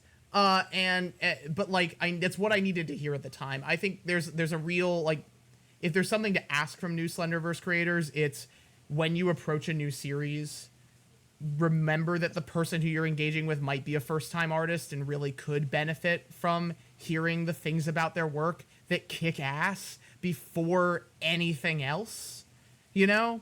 And then, like, have your critiques, because, like, we do, like, growing from critique is so important, but, like, don't, so many people put the form down because they're not, like, you have to learn to be okay with taking critique, I think. It's not something that we, at least, usually come pre-equipped with the ability to. It's one of the reasons that I consider myself, in terms of like where I stand in the community and stuff, as a very entry level like person to encourage people to create in the Slenderverse. Like, I know that there's a lot of young people, especially because I was 16 when I started in the Slenderverse. There are a lot of young people coming into the passionate and excited about something, and there was nothing worse in my personal experience when I was 16 starting than running into people older than me that were not, that it's not even that they weren't excited for me. I didn't need that. It was that it was actively negative and it was actively stifling, and I had to push through that. Not every kid that age is going to feel confident enough to push through that. I want to be the older person in some of these younger people's lives that would just walk right up to their freaking faces and look them in the eye and be like, why don't you just, you can do it. You can, like, make what you want to make. Do not worry about the details right now. That can come later. As you get older, as you grow, as you start to see what you like and don't like about your work, like, that's the important bit. Like, I'm just the entry level. I'm the lobby. I'm pushing you to the front door. Like, that's all I see myself as in this regard. Walking up on strangers being like, hey, why isn't your camera on, pal? Turn it on. Turn that thing on. Why is it off? Turn that thing on. No, I think it was, was it, I can't remember who said it. I want to say it was like Tolkien maybe, but saying the tale grew in the telling. In our cases, I think the tellers grew in the telling. None of us, we all learned as we went. I mean, like, just for Marble Hornets as an example, like, Season 3 got more elaborate because we learned how to do more stuff and wanted to do more stuff, but we didn't start out that way. So, you know, you have to be willing to fall on your ass a little bit. Also, I love the bit in the doc where you say, you joke about finding out that your camera recorded at 1080p, or you figured out how to white balance. I still have no idea what happened. The 1080p thing, I still don't know how that happened, or like all of a sudden we turned it on and we're like, wait a minute, why is this? Troy blamed it on me and like flipping a switch or something, like when I was holding the camera for an entry, because I think it was for like one of the early ones in season 3. All of a sudden we got it back and he's like, the menu makes a beep sound that it didn't make before. But Damn I it, Tim, think, you had it on 144p switch the whole time. well, I think what actually happened is I think that was the kind of camera that didn't have like an SD card. You had to like plug it into your computer to upload Oh, footage. yeah. I think it probably like auto updated or something, and he just didn't notice. That's my theory anyway. New Tim firmware. Sutton innocent of Also- improving Sutton video innocent. quality. Also, the big thing is that even if your content doesn't feel like it's good or experienced enough in the moment, create it anyway and save it. You know, some of the stuff that I'm currently working on in these hymns was stuff all the way from the very, very, very first things that I made all the way back in like 2012, 2013 that sucked. I repurposed that, I stole that from my younger self, and now my 22-year-old self is thriving with that. And you can do that too. You know, you can steal and plagiarize from your younger self as much as you want and make it better with the expertise you have now, because you did it anyway. I What's have young such a you gonna different do about it? True. I'll jump on this as well with like the encouragement of creators when they're just starting out. Like, I wouldn't have made this Slenderverse documentary if I wasn't encouraged by people when I did like my making of documentary about my ARG Walker Creek, and I wouldn't have finished my ARG Walker Creek if I wasn't encouraged by the audience. And so it becomes this sort of like, you know, snowball thing where, you know, I was encouraged on the web series, so I made the making of documentary, so I was encouraged on that, so I made the analog horror documentary, and fast forward, now I have the Slenderverse documentary. And also, like, yeah, again, like, I think every artist, like, when you are starting out, your eye does not match your talent. You'll never be able to create stuff on the level that you enjoy consuming when you're first starting. But it's important to really get that practice and just keep going and keep forging ahead, because it's for you at the end of the day. And eventually, if you just keep going, you'll look up one day and you will be making stuff that like you do actually genuinely enjoy watching and that you do genuinely think is good. And that does match what you actually enjoy consuming. And also, like, yeah, also on the stealing from your like past self, the like a lot of the stuff in the Slenderverse doc, the narrative stuff, is ideas that I had a long time ago when I just really enjoyed Slenderman stuff. You know, like the idea of like a Slenderman actor getting killed by the real Slenderman or something, or like the imagery of Slenderman on top of like this golden hour cliff at sunset with like the forest behind him. Like, I'd always thought for years, like, I want to see more shots of like Slenderman like on a beach or on a cliff or like in, you know, like in these weird exotic locations. And so when I was doing the documentary, I was like, oh shit, let's do that. So, as we pivot here, I also want to say to what I think is probably the last question we have time for, is a lot of people, and again, this is a lot of different audience members who are asking a variation of this, Para-Rotting Zero, Crescent Wolf 11, and others. But what tips we have for people who are just kind of starting out in their practice, or people who are like, you know, or tips you have specifically. I have a section here for editing tips that have been asked, like how do I make a really good camera glitch is kind of on the list. But whatever, if you're giving a tip to somebody who's starting out making, let's just broaden this out, an unfiction horror series of any kind, where like what do you want to give with, you know, and specify whatever medium you're addressing here, because like if you have video tips, that's the person who maybe is drawing a comic is not necessarily going to be able to one-to-one those. I just wanted to say, just pivoting from that last discussion that was had, I think it's interesting and kind of difficult to start out as a creative person online these days, way more than like say 10 years ago, because so much of our lives is almost like, especially for young people, like demands to be online. Or there is absolutely like a demand to post literally everything you do online. So like when I get questions from like people who are starting out like drawing or like being artists, but I feel like this kind of like could be applied to any kind of art making, like filmmaking, you know, video editing, making an ARG in general. It's very easy to compare yourself to everything that's already out there. And I think when you're starting out as an artist, the ego can be very fragile, because you're so new to it, you're like, is this allowed? What are the parameters of like what is good? And how can I make something that I think is good, but also balance that line of like, can I get validation from other people? Is this going to resonate with other people? So as much as it's important, I think, to have community, and I think especially with this documentary putting an emphasis on community and like meeting people, don't always listen to only community. It's important ultimately, like Alex, like you were saying, to make it for yourself. Like ultimately the art is from what is in your soul or heart. So it shouldn't just be what is going to be mass appealing to other people. Yeah. No, absolutely. Awesome. That's So true. beautiful. One thing, maybe a little bit unrelated, but it came to mind because of what you said about people sort of starting out with all of their stuff on the internet. I think there's something to be said for also don't be afraid of just making art and not posting it. Like just have a journal of terrible poetry. Have a notebook full of garbage ideas. Like go make a bunch of short films and never show them to anyone. Like that's okay. And you'll get so much better if you do that.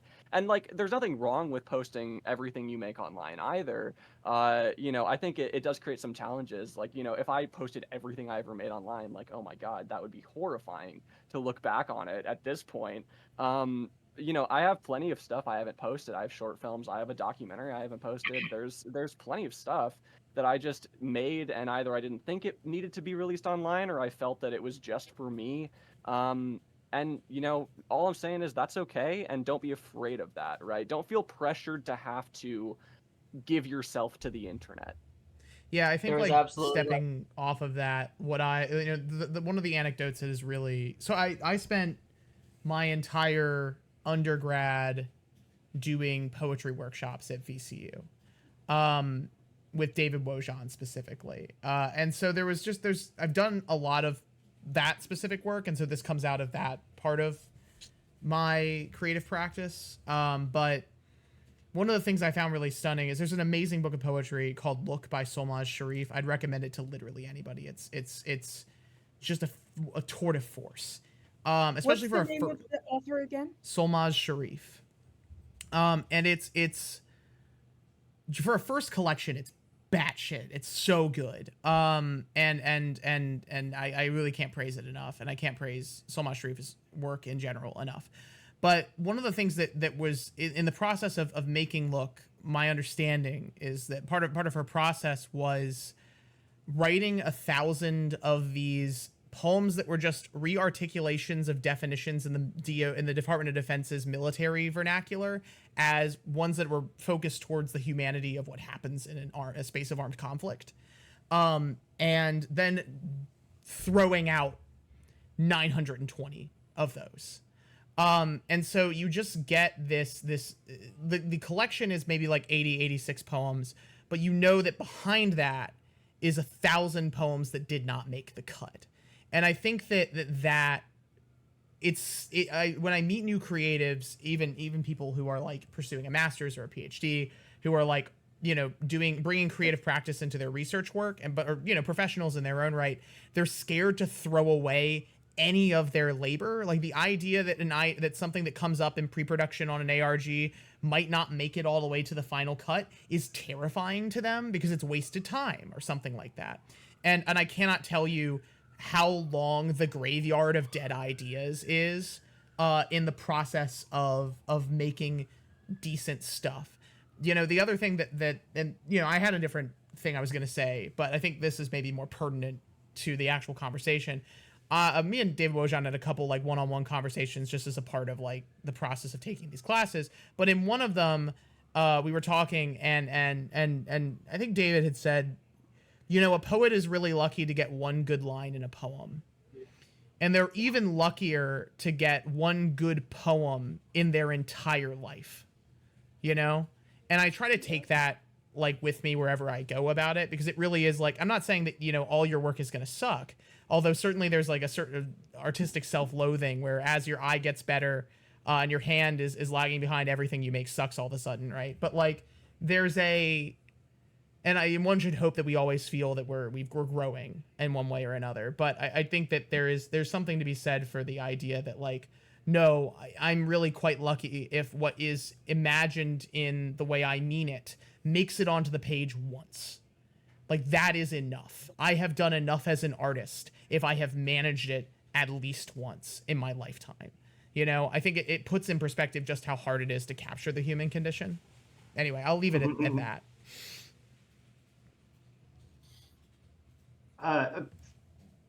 What Jackie was saying kind of about sort of like don't only draw from the community kind of goes back to the thing of like whatever genre you're trying to dive into, don't focus solely on that and take your inspirations from as widely as possible. Like, just for an example, like using video editing as one example, like you know, read books about editing, watch interviews with editors and see why they make the choices they make. Pick a movie that's completely unrelated and, you know, sort of like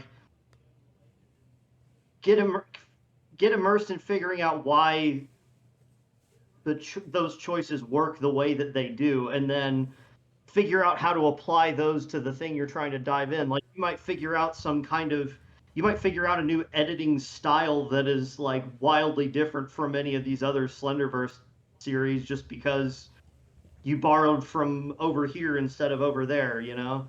And also feeling like you said about, am I doing this right? Is it okay if I step into these? Am I allowed to swim in this pool, so to speak? And it's just kind of like, we were all in the same position. We've just been doing it longer. So there's a lot of those rules are a lot more self-imposed than you might think they are. Mm-hmm. Yeah, no, I absolutely love what you just said about like not just drawing from the genre that you're creating within, or like the specific type of movement that you're creating within. I see that a lot in like the ARG space, you know, like analog horror, the Slenderverse. But even more broadly, you can look at really any artistic medium and you see the people that like just look at like the very best of the medium and then go start creating stuff. And like my main advice to filmmakers, especially to new filmmakers, is always just go watch so many movies. Not even good movies. Don't look at the IMDb top 100 list. I mean, like, that has value. Go watch those too if you want. But like, watch all kinds of movies. Terrible movies, good movies, obscure movies, incredibly well-known movies. Just watch everything and absorb everything as much as you possibly can. And I think that's like, out of all, not that there's any shortcut to getting better at creating art, but like, if there's anything I could even classify as a shortcut of any sort that I've found, it's just consuming so many, like a huge variety of content. Yeah. Or not content, I hate that word. Consuming a huge variety of art, right? From a variety of mediums as well. Like, yes. If you're gonna do this improv stuff, this half improv stuff that we all like to do, like, don't just watch movies, watch theater, because guess what? They have to do all that shit in one take. And by take, I just mean in front of a bunch of people the one time, you know? Or, go check out some performance art. It's weird and you might not get it, but it's going to teach you new ways of making. Yeah. Why does this make me upset?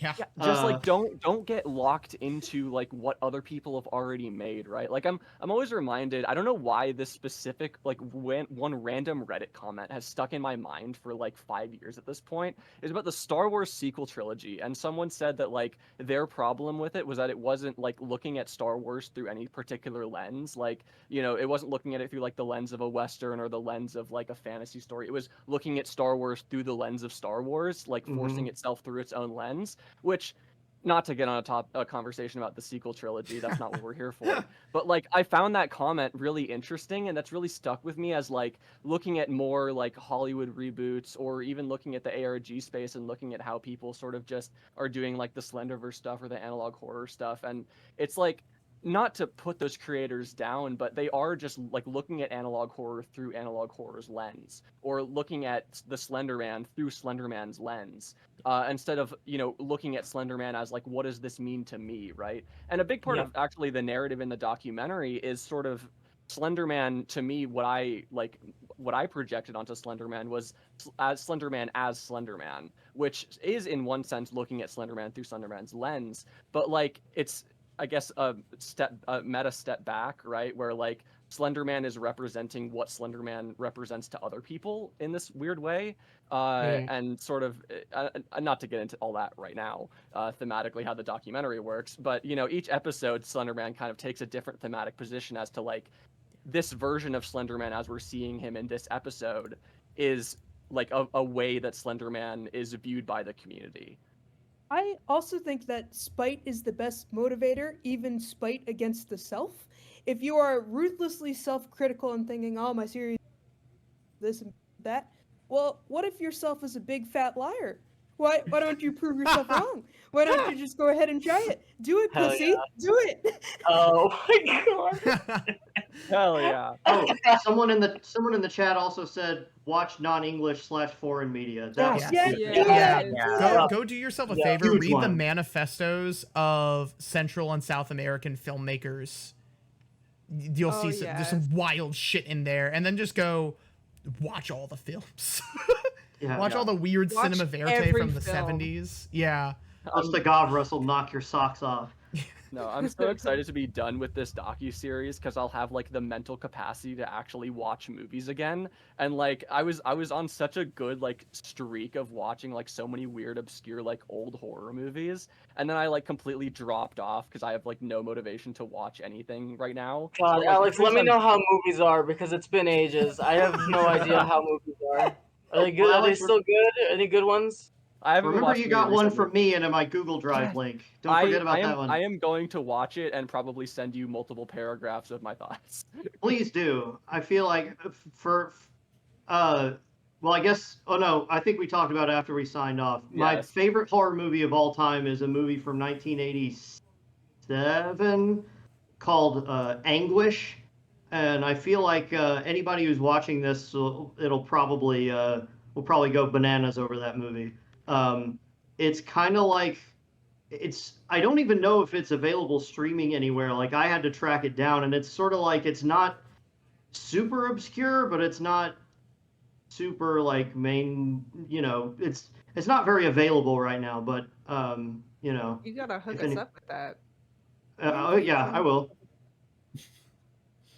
I certainly will. But yes, and the reason I found it in the first place was, if any of you have seen Poltergeist, I rewatched that not too long ago, and the older lady that does like the seance that they bring in, her performance was so good. I was like, I have to find out what else she's in immediately. Her name's Zelda Rubinstein, and like one of the very next things she was in was this movie called Anguish, and when I tell you I was not disappointed, like her performance in Poltergeist was already up here, and then in Anguish it just. So, if that sounds like your bag, and if you like, I think it's safe to say a good many of us around here enjoy the more meta aspects of horror. So that one would definitely be right up your alley. I have an entire sticky note full of all the recommendations people have given, and I'm so going to go through and start watching. Like the very instant we get off the call. As should everyone watching. I actually got one more thing I did want to mention. Building on something that Alex was saying earlier, in regards to when you first get into a certain type of media, like don't always just start at the topmost things in those genres. As a microcosm of that, talking about the Slenderverse, it's like it goes to like the big three. Like, you have a lot to draw from in the Slenderverse in general, and obviously, like drawing from Marble Hornets, Everyman Hybrid, Dark Harvest, stuff like that is like cool and valuable, and we're all doing it. But like, one of the series that I loved the most to draw from was I Can See the Giant. I talk about this series all the time. Cooper, the creator of the series, is incredibly talented and made this series when he was extremely young. I actually don't even know how old he was. 14. 14, Sure. thank you. Yeah. Cooper was 14 when he started I Can See the Giant, and visually speaking, it inspired so much from like later Stan Frederick, and might be inspiring a lot of the visual stuff that I end up doing in this new series I'm working on. And I'm only using Slenderman stuff as an example of this, but like Alex, to your point, it's just like there's so much smaller stuff out there that will speak so much more specifically, personally to you that you have not seen yet because you're not looking for it, because all the other stuff is so much more readily accessible.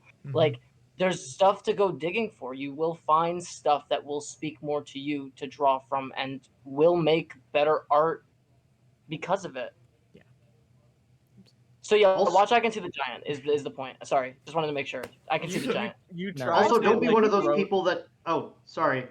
I didn't mean to cut anyone off. I just was going to say, also, don't be one of those people that refuses to watch, like, old movies or movies Yes. just because they're in black and white or something. or a different There's Hell all yeah. kinds of wonderful stuff back there. Watch silent movies. If you've been into Slenderman this long and you haven't watched Nosferatu, what are you even doing? for real. Like, Real. So true. if you want to, if you're looking to get into a visual medium, then there's lots of value to be gained by studying the era of the medium where they only had the visuals to work on.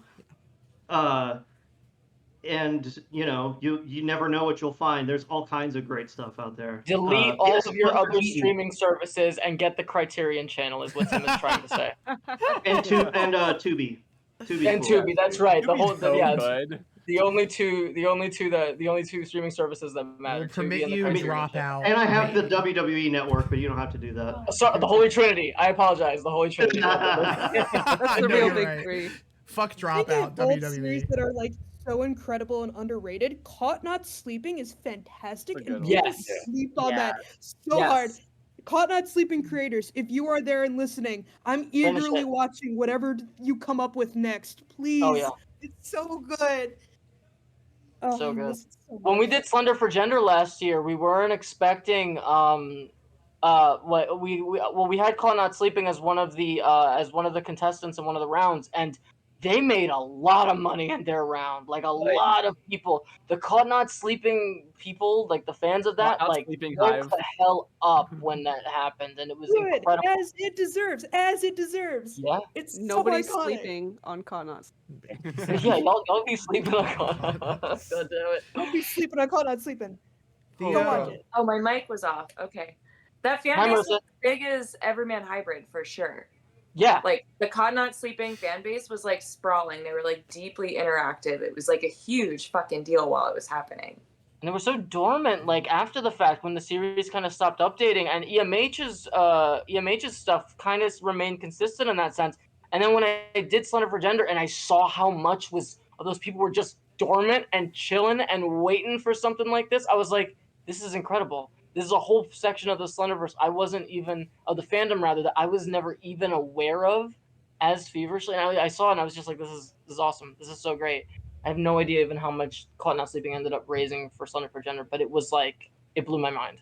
Also, now that I figured out turning my mic back on, I need to bring it back to the Nosferatu thing. What is that Willem Dafoe movie that is about Klaus Kinski? Shadow of the Vampire. Oh, thank you. I Shadow just of the thought- Vampire. Yeah.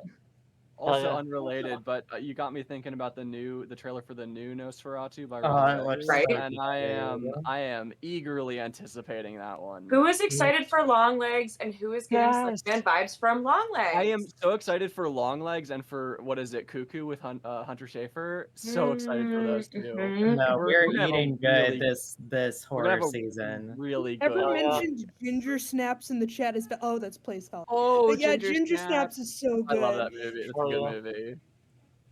Oh yeah. Also, I want to point out there is this really great podcast that I listen to. It's called Ruined. The entire premise, it's two gals, and the entire premise is the one gal loves horror movies, and the other gal is too afraid to watch them. So the first gal just literally like does like full walkthroughs of horror movies, and then the other gal's like and like reacting, and it's really sweet because it like exposes a lot of like weird trauma stuff, you know, that you're like, I actually don't want to watch like a 20-minute sexual assault scene on a movie, and now I like know what happened in the movie and I didn't actually have to witness that. And on top of that, it's like they just like bring a really great perspective because it's like, you know, queers and shit, like talking about Hell yeah. horror movies, and it's a great way to get exposed, but they're also like my age, so it's a little bit different for me because they're like, yes, throwback Ginger Snaps. Oh, I don't want to sit here just throwing out recommendations all day, so this is going to be You my should. last one. But since we're doing both horror movies and talking about foreign language movies. If any of you have not seen The Wailing, it is Ooh. unbelievable. It's a Oh. Korean movie from within the last 5-6 years, something like that. It's incredible. That one, I don't know what I was expecting from that, but it's just, it swerves so many times in the best possible way. It's that kind of, it's that folklore horror kind of thing. Yeah. I love a good demon every now and then. Yeah. We do love It's a good demon. yeah, it's a horrifying movie. That's a delightful out of context quote, Tim. I hope you know that. I love a good demon every now and then, Tim Sutton. Yeah. Do you not? If And we're Also, not to throw out recommendations all night, but foreign language horror movie, go check out Raw. It's a good one. Oh yeah. Oh yeah, Raw. I've seen Raw. I was gonna say the movie I've been recommending to everyone is Ravenous, 1999's Ravenous. I'm in my Oh my God. cannibalism era right now. Boy, I had that on DVD back in the early aughts. I had that fucking DVD, and also the soundtrack for Ravenous is so bizarre and so fucking good. It's because it's by Damon Albarn. The Oh my God, soundtrack is by Damon Albarn of Blur and Gorillaz, but it's a period piece from late God. 1800s, Donner Party era type beat. And so there's people running around. There's colonialism, cannibalism allegories happening, and Damon Albarn is on the keyboard going beep boop boop boop boop. It rules.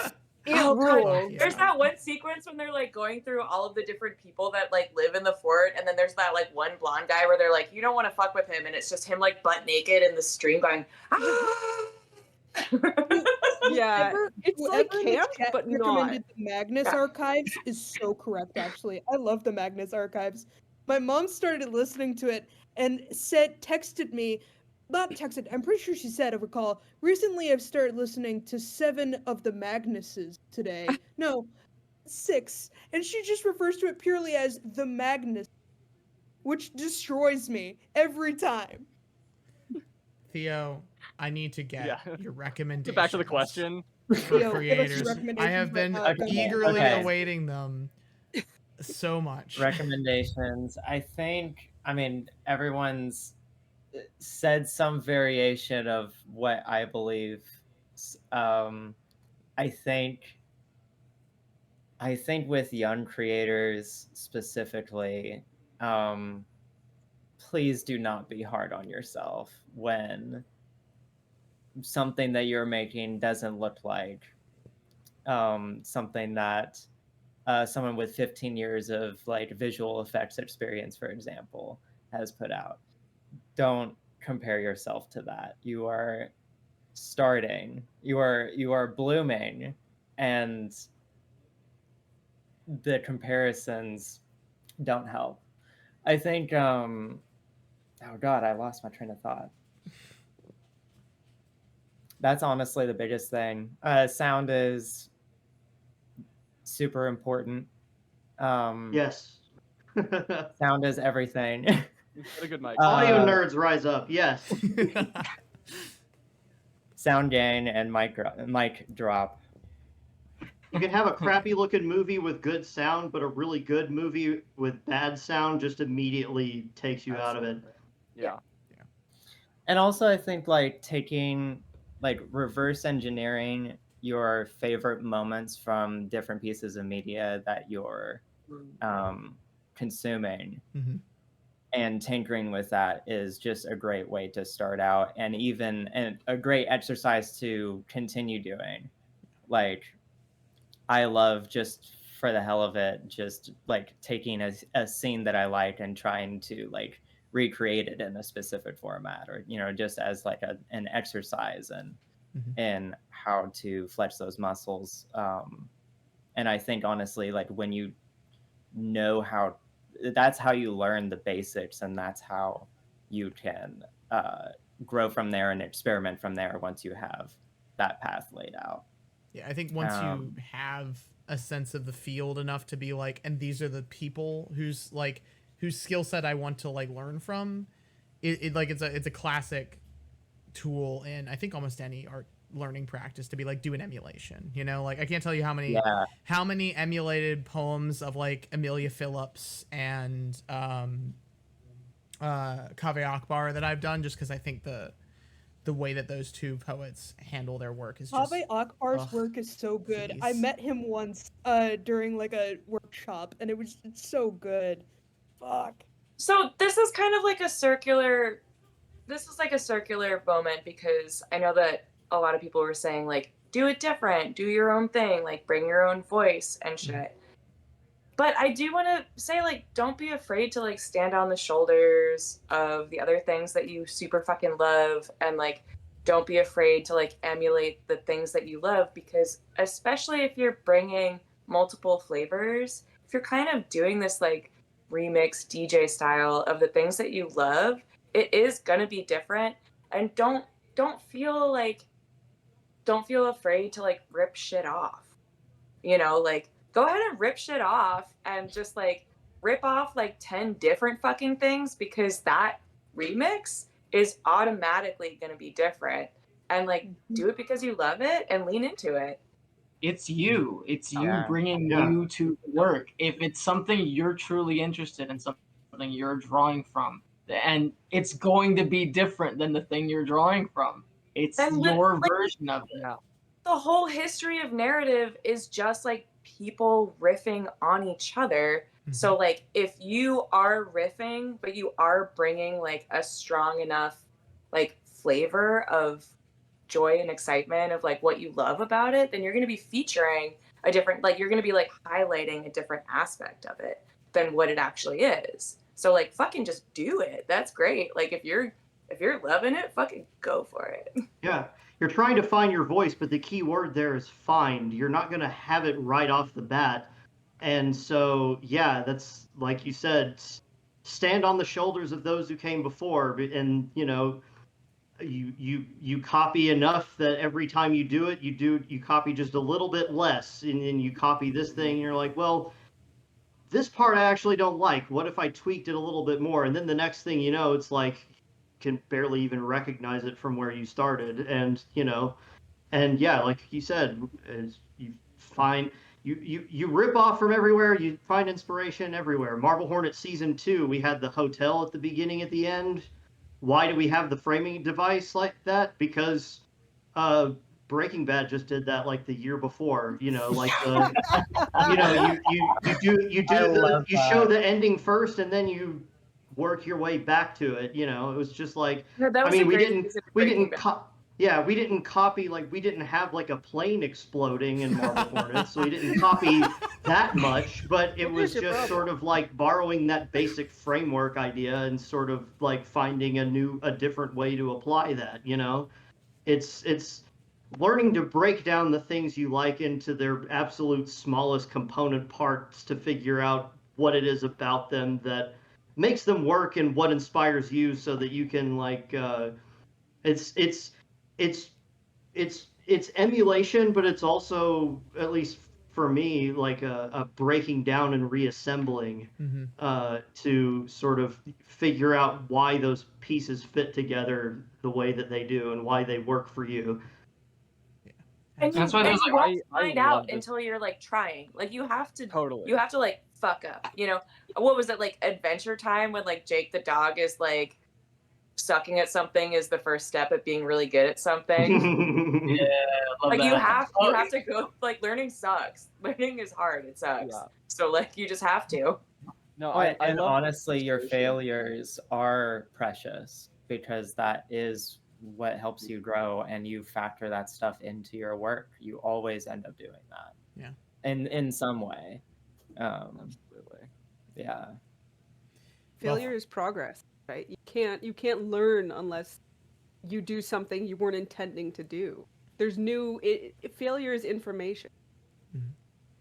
Yeah. Well, and sometimes you fail at something and it looks fucking rad, and you're like, Also wow, that, I also blew that that. up. Yeah. But like now my editing Or- suite looks like ass, and I love it. You know, like No, glitch or art. you'll fail at something, and then you'll God. like see the absolute failure of your idea and get a new idea from that, just because Yeah. it's something Exactly. like, it does not even resemble what you intended to do, and now you're like, wait, hold on, there's something here. Yeah, Right? you Yeah. can't make discovery without taking risks. So just like fucking plow ahead, and you're gonna be fucking it up the whole time, and like that's gonna be fine.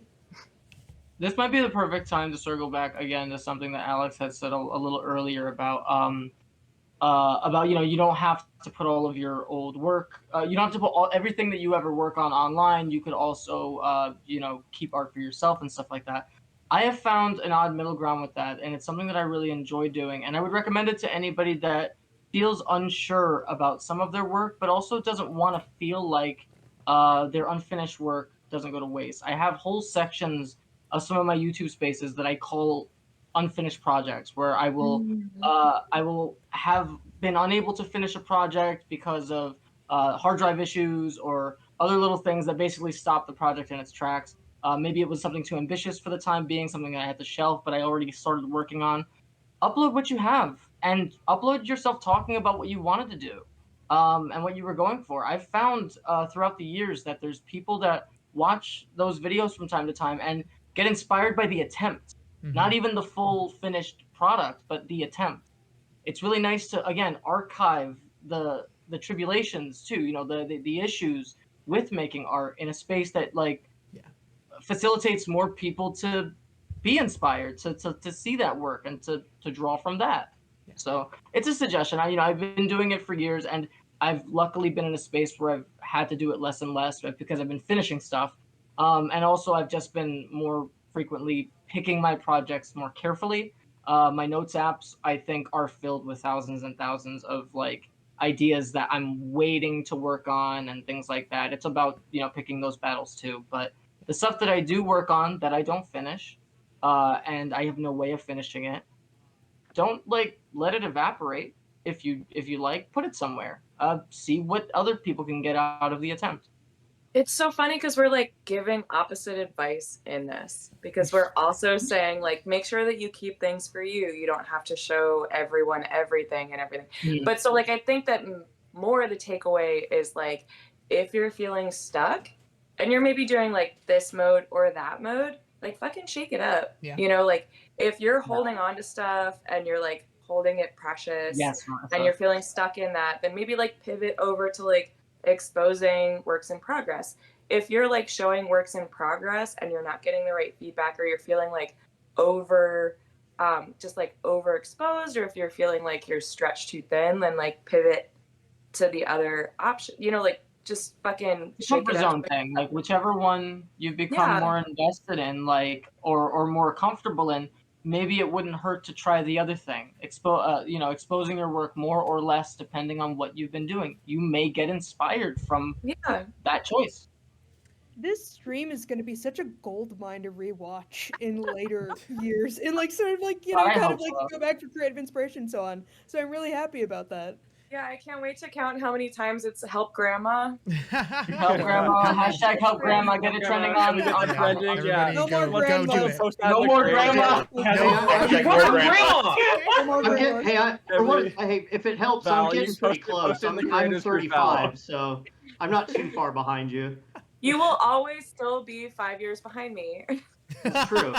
But that's it's kind of what I was thinking whenever we were talking about in the interview in the interviews as far as us not really interacting with the community that much. Part of that was just because we were a little older, present company accepted. But I feel like the gulf between 18 and 22 feels a lot bigger than the gap between 30 and 35. Really? Yeah, The amount I changed from when I was 18 to when I was 22, I went through 4 ego deaths. I mean, granted. Yeah, okay. But The still, gap So you transcended. 28 was massive. You've ascended. Feeling I 22. hit Nirvana. Everyone that showed up here, everyone in chat, you thought this was going to be a Slenderverse panel. This is Joke's a on seniors you. advice column. Yeah. This is Yeah, called that's- Ask Grandma, Help Grandma. Oh, Ask Hashtag Grandma, end Help because she Grandma. did it wrong. That's like This- I tweeted a while back about for anyone back in the day who came to our panels that we got put on at conventions about like how to do content creation online or whatever. Apologies for anyone who actually took whatever advice we gave. Oh, because, God. whatever we said is definitely out of date now. It was probably out of date then. Yeah. Go find a creature on the Something Awful forums and make a YouTube series. Yeah, get lucky, I guess. I don't know. Find a little Truly. I don't know how I got No. here either. Tim, I'm pretty sure I did take your advice, and I ended up being stuck with Sony Vegas, and I still use it as my main editing software to this Oh, day. that's Well, hell. at least you're not one of those people that's having to cancel their Adobe subscriptions. I know. right I now, feel so- vindicated though. Yeah, like Sony Vegas actually, you know. Yeah, that's Marble Hornets season 2 core right there. I think if I remember correctly, it was Sony. It was whatever the prosumer version of. It was not Vegas. It was like Sony Movie Vegas Studio. movie studio. Yeah. That's what Troy used for season 1, and then I think I pirated Vegas Pro for him for season 2. Then he switched to Adobe for season 3, and then for the DVDs, I had to re-pirate Vegas Pro again to render the videos for the DVDs again. So I've run the gamut, but I honestly Dude, don't what remember was- if Vegas is any good. But Tattooed the Jolly Roger on your skin with how much you were pirating Vegas. What was Listen, what was any the respected Adobe professional is not paying for Adobe. thing? What was the Adobe thing that was like a sister to Photoshop? It was like Premiere or something, but you Yeah. could basically do like frame by frame, and it was not like video editing. Is that what it is? that sounds more. Was that like Flash or something back in the day or something? Or that wasn't Flash was for Lightroom, was it? I never Lightroom? used Lightroom. No, but like literally for like a goddamn decade, everybody was like, "How did she make the Slender Man stretch?" Okay, I was about to bring it up, Marissa. I was about to bring it up. Hundreds of hours of frame by frame. Ooh. Wow. No. I don't have the mental. It fortitude looked to it do looked that. amazing. So like I Yeah. remember I Marissa. was always so impressed. Marissa, I remember being in Tiny Chat with you at my 17-year-old ass at like being like, so like how did you do it? Do you use After Effects? And you were like, And I was like, I've I never don't know if used you just After did Effects. that. And I'm I've like, never used what? After. I'm like, can you just tell us how you did it? And I think I've been trying to get you forever to tell like all of us, like the youngest ones, It how you did it. was literally the weirdest, dumpiest like side piece of the Adobe suite that I like happened to have, and it literally just gave me like Photoshop in frame by frame, and I literally frame by frame photoshopped that shit. Ooh. That is You know, And Evelyn Animation. is the only person that knew because I was like asking for her advice the whole fucking time. Cochina Sanchez. I don't It is remember just what called her Animate. character- It's No, so it's fascinating. Was that It's what not replaced animated? Flash? Like I think I probably had like Adobe Suite from like 2008 or something. Let me- I'm Or gonna fix Yeah, it. Alex, this is technically an exclusive. We're hearing Yeah. here for the first time how Tulpa Effect did their Slenderman. Like Yeah. this is an We're exclusive. hearing this for the first time. Someone called Red Central. You know, It's so that reminds me of something that hit me while I was watching the documentary earlier. Might have just been Flash. We didn't do it for this reason back then, but I think one of the right decision was us not telling how we did the operator, and Yeah. not just because of the secrecy, not because it would have been less interesting if we did, although those are all also true, but also because how many other people would have done it the same way we did if Yeah. we had said how we did it? Instead, everybody has to figure out their own weird way to do it, whether Hell it's yeah. frame by frame animation for weeks, whether it's custom made costumes, whether it's, learning how to use After Effects. Like, I mean, I'm sure all of them wouldn't have by any means, but I think the number of people who would have just done it the same way as we did would have been a lot higher if we'd actually said how we did it. just literally think that if I told people how I did it, they would be like, "Oh fuck no, bitch, we don't have time for that." Yours is way harder than ours. Like way harder. It's really fascinating to me what, trying to make a Slenderverse series, an unfiction series of any type, forces you to get good at. I've literally forced myself to learn HTML and CSS for These Hymns Aren't for the Holy. And, like, I don't know how many people have gotten into breaking into weird places and, like, urban exploration as a whole to find filming locations for their stuff. Or they make stuff as an excuse to do urban exploration. Like, damn, so I can make this video while also exploring abandoned buildings. Okay. Or they were little scumbags and were already doing it, and they were like, "Wait, if we bring a phone with a video camera, we They can won't know. monetize this. we can make a video series while we do it." We should transfer into, hey guys, plug your stuff. But as a couple final wrap up comments, I do want to say, first of all, last time I forgot to plug Radio Free Godzilla, so go listen to Radio Free Godzilla. It's on Spotify. Yes. Second, that's Lee, Heather, and Chris's podcast about Godzilla. It's amazing. Go listen. Go Radio Free Godzilla everywhere where you can free Godzilla. Second thing is, I also just wanted to wrap all the way back around. I've tossed this in. Hey, we lots of advice about how to make art here. Art is a process, and your process what works for you is not going to be what works for everybody else. So also, one, is this me saying don't come at us if this doesn't work for you? Yes. Is it also me saying, what you may find, and part of the reason some of our advice doesn't gel together is because actually we're all different people, and so our artistic processes. Yeah, we got it. Everybody is their own little Ladies and gentlemen, we got him. Wow. We got all of them. Everything else. You said what you actually meant. Yeah, I did. Hey, the neurodivergence does not make this easier. But no, it everybody here creates differently because we're different people who have different needs when it comes down to like what actually gives us the environment to make what we make. And we also make different things. Crazy. I think the only other thing I want to say is just to Pen's point. The weirdest thing I've had to learn for an ARG ever is PGP encryption. So there you go. Yeah. Take it. That's a thing. Oh, and I guess how to search Usenet archive. So that was also a fun one. Cool. But yeah. So what are you working on? Plug your stuff. Talk about it a little bit. I will go last. At first, I was just sitting here because I was like, I don't really have anything to plug. But then I was like, oh wait, yeah. So there is an active Kickstarter right now for a book called No More Tapes: The Making of Marble Hornets, or some. It's called No More Tapes.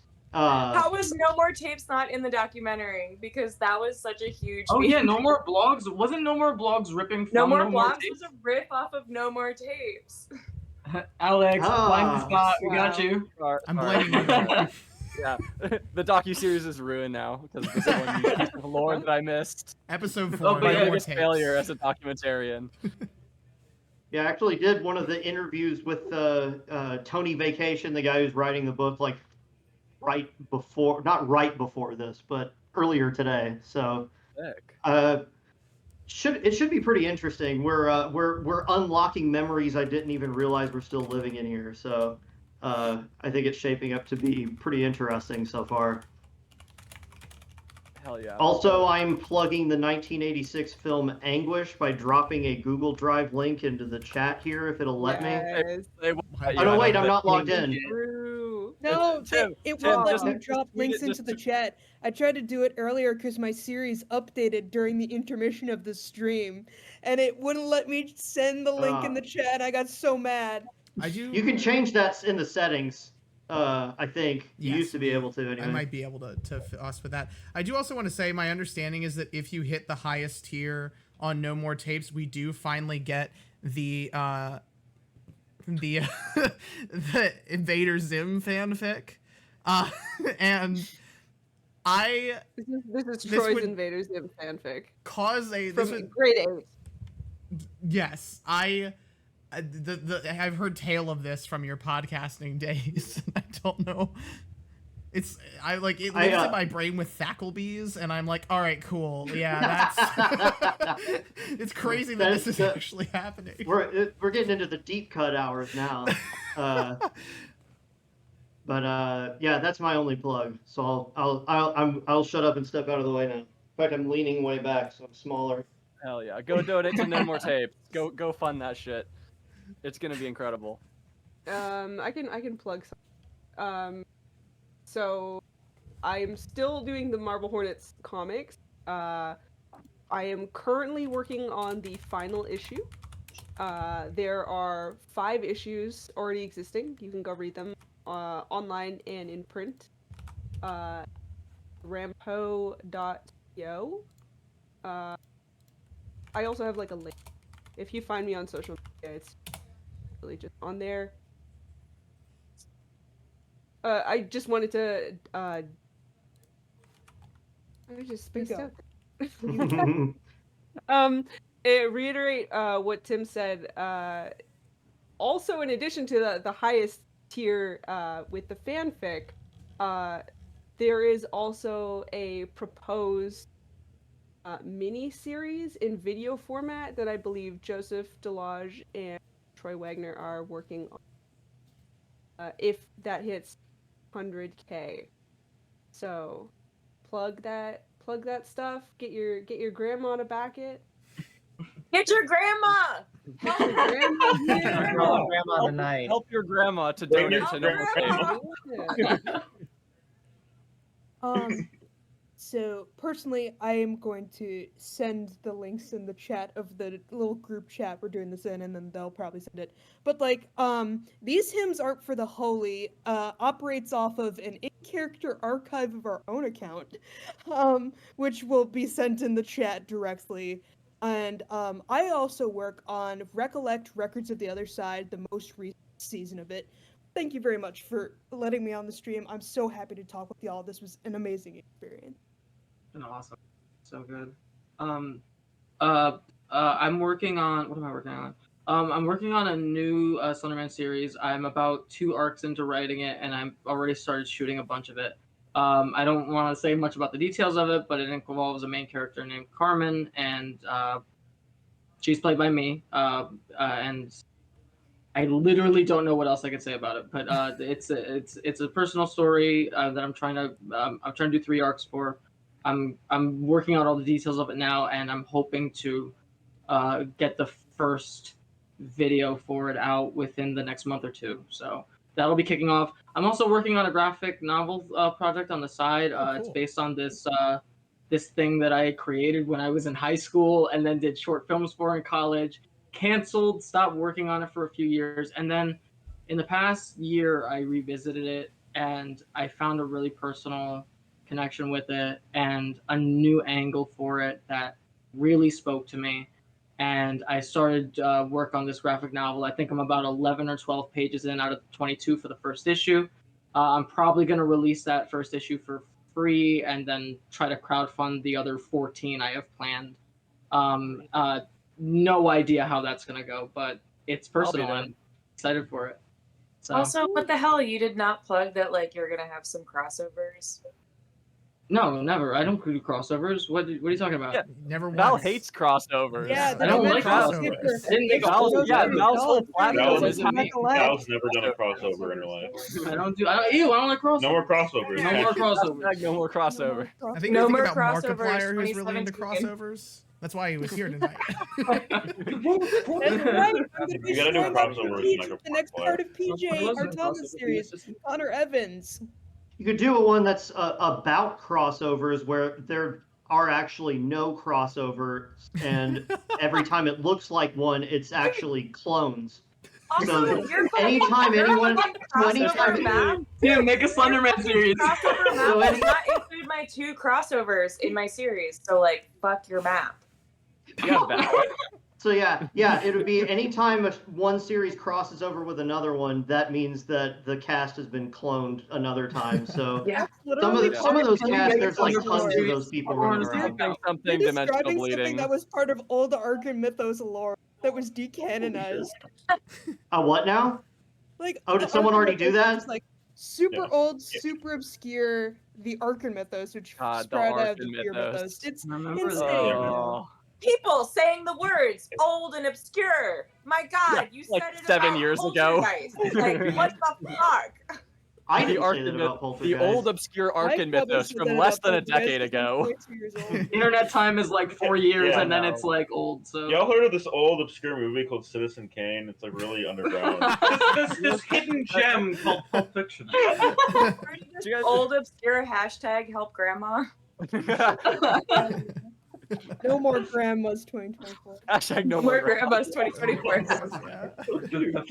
The final Okay, window wait, of I'm heroes going for next. the Yes, coast. yes. Marissa, plug. I don't make internet projects anymore, so instead I'm gonna plug my brother's project. Dylan Happy. just re-released The Showers, and there's a bunch of stuff Go about buy the the showers showers. coming out. Yeah, read the Also, Go buy shower. the showers. Hey. Secret only to this, like me and It's on Dylan have Amazon. been hashing out doing a gender bent The Showers where I do the audio reading for it. Fuck yeah. Sweet. Nice.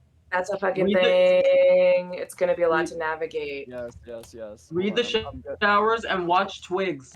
I'm gonna go find Dylan's. Watch the Twigs, Amazon it's link. so Hold on, good. hold on. It's so good. We're gonna plug Oh. Dylan's thing in the. Yeah. in the Twigs is so chat. good. Hold on. Theo. Yeah. The Arkan Yes. mythos, which is famously, it's still treading Famously on. We had to ancient. put a bunch of it on hiatus because we're still trying to work out crossover. Ironically enough, we want to de-emphasize that, like, make the lore less convoluted. God, I love crossovers. No, I don't. Yes, I do. That was what Yeah, the I entire know. pushback Exactly, I love against the Arkan mythos. I crossovers hate was Arkan like, mythos also. Yeah. y'all are world breaking right now. It's called dimensional bleeding. Look it up. Yeah, exactly. Something dimensional Girl, bleeding. do not start with me. My dimension was bleeding before you were born. Help. Oh my god. Oh god. Theo. Help, grandma. Theo. I don't plug. have. Theo, I plug don't your really stuff. have anything new to plug. I'm working on a big animated web series project right now, and just thick in the weeds with that. Oh gosh, I'm blanking on it. Splash is going to play the main character, which for Walton Files fans is the voice actor for Jenny.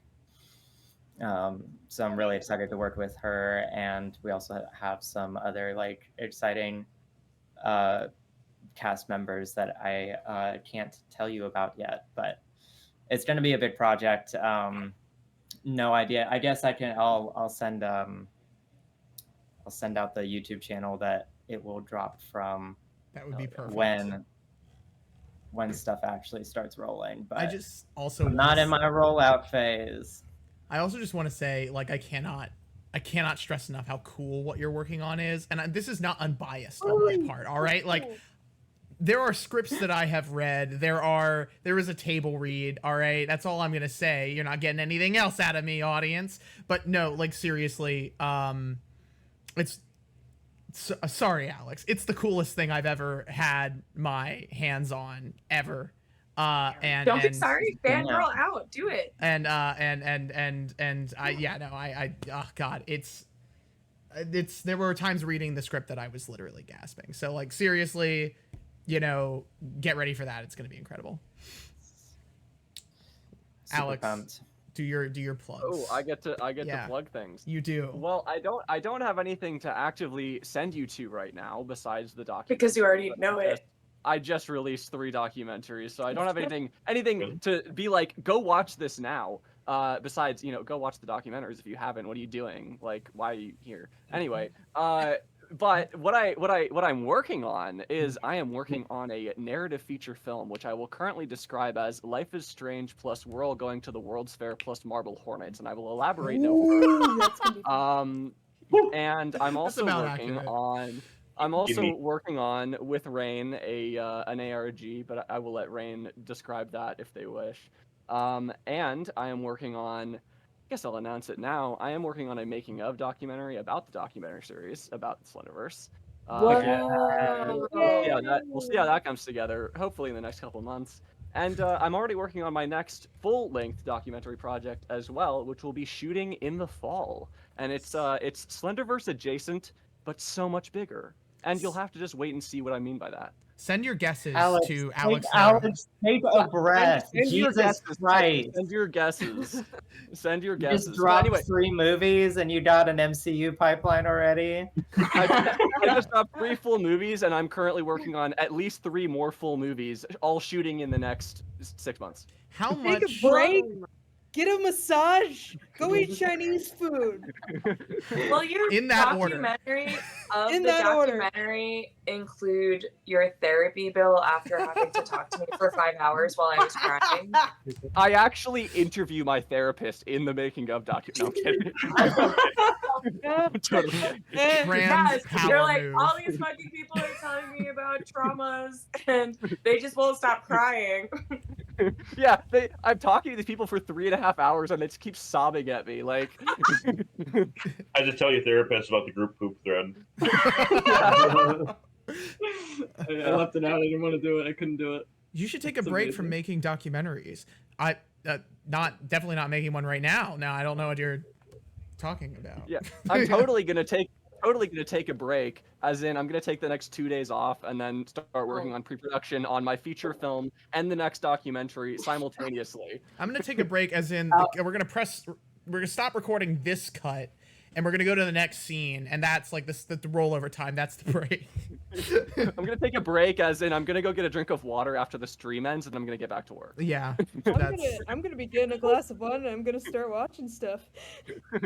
Oh, by the way, if anyone was wondering in the documentary why my interview footage was as why it looks that way, it's because I shot mine with one of these actually on tapes.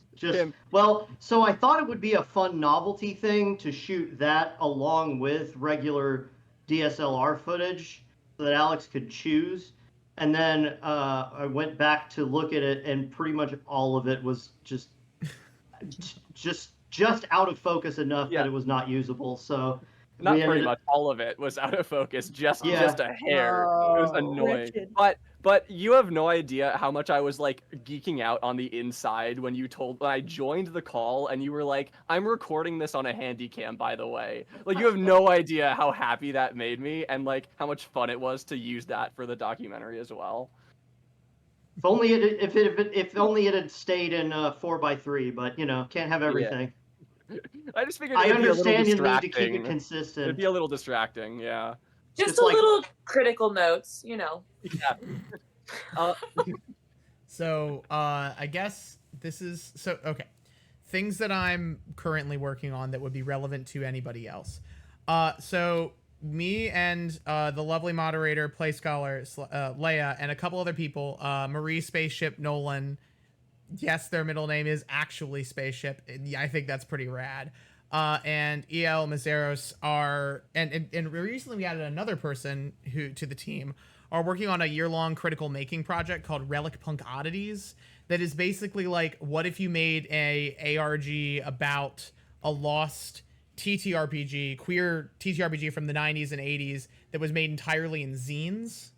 So it's just queer ephemera, the game. We're going to be working on this with like newsletter updates on the development, super transparent process until next Narrascope, which is a very specific conference. So Narrascope 2025, we're going to do 3 full days of gameplay at the end of this story, which we don't tell anyone. We definitely made that decision intentionally. That's how we were going to do the project the whole time, and we definitely didn't fail Tell everyone. into it.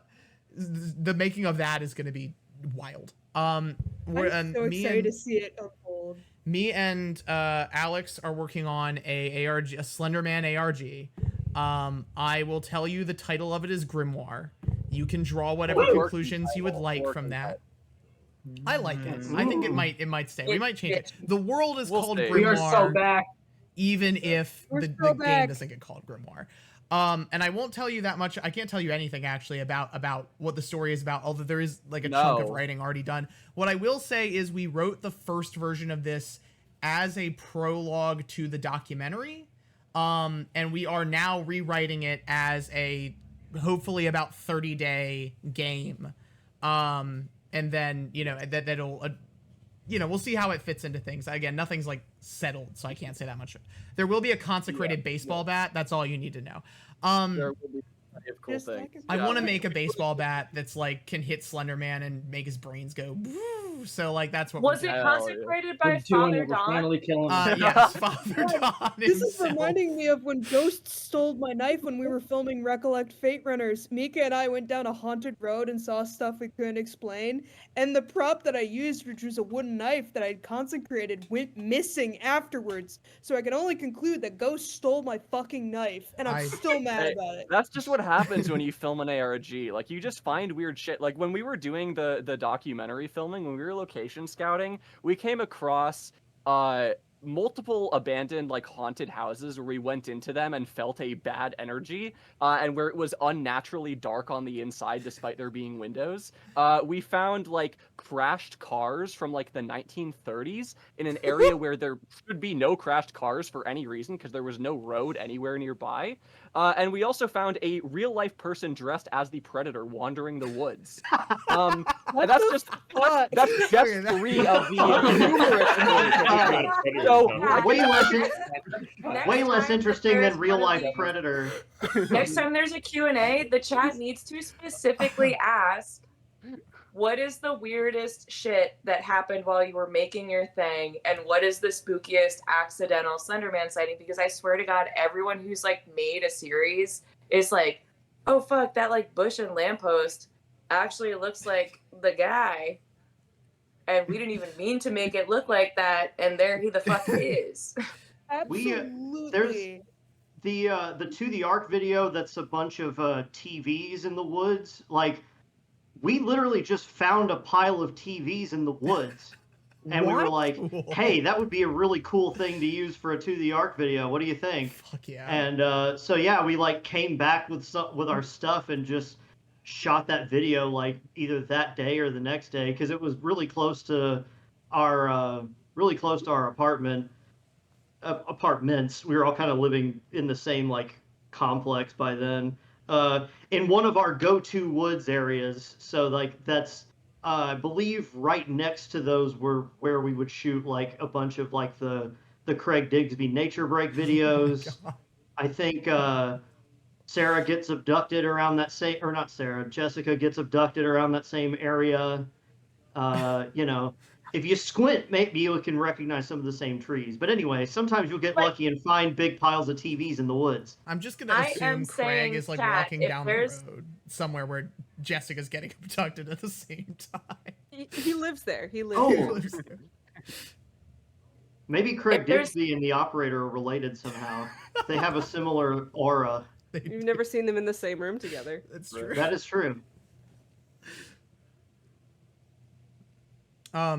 The rest of the plug is, I know Marissa had something to say. You had. Oh no, I was just yelling at the chat that they didn't ask the right questions. That's fair. That's all. Your fault, Fuck chat. you, chat. You better. Yeah, Yeah, you have to ask what the spooky, scary thing that happened while you made the thing was. That's like the best question, because everybody has some nasty, spooky, scary story while they were making the thing. But like, the rest of the plug on my end, I guess, is like, so those are the two like game projects that I'm on. There's so many other people's work that like Under the Surface or Goodbye Susto. Go read that. It's great. It's Aliens stuff. Eve Ghost. Fucking awesome. Theo stuff is awesome. I think everything else that I'm on right now isn't slated to come out, so I can't talk about it.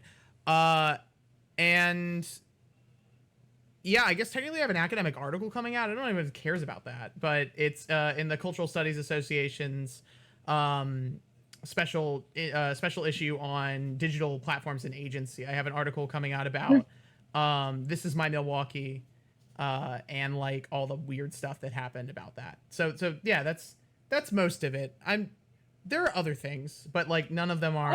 Email that to me. I care about it, nerd. You helped read me it. get my Final Fantasy 15 thesis paper submitted to an academic conference. I did care do about that. your stuff. I did try to get you into SCMS, and it did not work, but we did try. But to my credit, I also didn't get into SCMS that year. The name of the article was so good. The Himbo and the Fruit. Localization and crude exceptions in the Final Fantasy 15 fandom. Holy shit. That's so niche. We are also. I should also say that I'm still making things with Alex, so we're talking about like what the next documentary is going to look like, and I think you'll be pleasantly surprised that a lot of things are more put together because suddenly we have a much better timeline. So yes, it'll be good. We're doing 4 whole months of pre-production before actually getting into the production part. Unlike last time. I'm gonna set up a marketing schedule. Can you believe that? Yeah. Whoa! We're not gonna do all of the marketing in the last month. Crazy. Yeah. Oh, and also there's subtitles to make, so those will come out. It has just been an absolute joy to like experience this documentary over the past 3 weeks. I cannot put into words the like this. Forget about the resurgence and the fandom stuff and like even the creator stuff for a second. I am sitting right now in a call with people that I have known for years and years and have had connections with in different ways for years and years and have hopefully like watched we've all like taken in each other's art in different ways, and this is like the perfect 3 weeks for me, like as an artist, as a person that knows like people that make art. It's been a fucking joy, genuinely. It's been wonderful to like get back into contact with you guys and to get into contact with some of you for the first time. It's been great, seriously. Alex and Rain and everybody else like involved with this production. Thanks for like contextualizing like so much of our lives. This was awesome. It's fucking crazy. Thank you so much for making what I've been doing online for the past like 10 years make sense to my parents. Finally. They're gonna think I'm on there doing autistic theater and the Google show and all that shit, and now they'll finally understand that I wasn't just wasting time fucking off online. You know what's really funny is that doing the documentaries, there was a part of me that was like, will this make sense to like a 40-year-old mother? Like, can I do that? Can I figure out a way to do that? You did it. Wow. An old, elderly, decrepit 40-year-old grandmother. These elderly, decrepit 40-year-olds. Hey, you know what I mean. No more grandmothers. That's what Alex means. No more grandmothers. No more grandmas. No, it's really funny because I did not even consider actually showing this to my parents, which is funny because my mom is in my series at some point because I was like, I'm doing this weird YouTube thing. I need you to like scream at my boyfriend. And then also my dad called me the day of the stabbing and was like, this doesn't make any sense. Like, that's not actually, like, why would they think that they could go to the woods and, like, find him there? Why were they trying to find him? He kidnaps children. It's, like, not a good idea. And I was like, my fucking father knows, like, enough about this. But yes, I have not yet shown them the documentary series, and I don't know if they need to know about the group poop thread, I guess. Is the You're embarrassed to show it to them. Well, everybody. I don't think they'll understand Theral. Like, I don't know. Who could understand Theral? That's so true. Well, everybody. We love you, Theral. Well, Theral, we love you. Wherever you are. Yeah. You're the best. No, Val, thank you so much for the kind words, though. I 100% agree with your sentiment for me personally as well, because, like, releasing these documentaries, one has been very fulfilling to finally be like, hey, I've been completely silent for 18 months. Wonder where I've been? Like, and also why I keep, like, interacting with Slenderverse creators on Twitter, like I'm really friendly with them, even though I have no connection to them in theory. So now it makes sense to all of you. And but releasing them has been so much fun because this has been my life for 18 months, and you know, what I've been working on either as a researcher or an interviewer or as a filmmaker doing the live action reenactments or as an editor since like October, just 24/7 editing this thing. So it's been really, really fulfilling to finally put it out there and let everyone see what I've been doing, and to have it be so positively received that people really feel that I did accomplish my goals, which was, you know, to set the record straight on the story of Slenderman and to really make the creators feel seen and to tell their stories in a way that they felt represented them.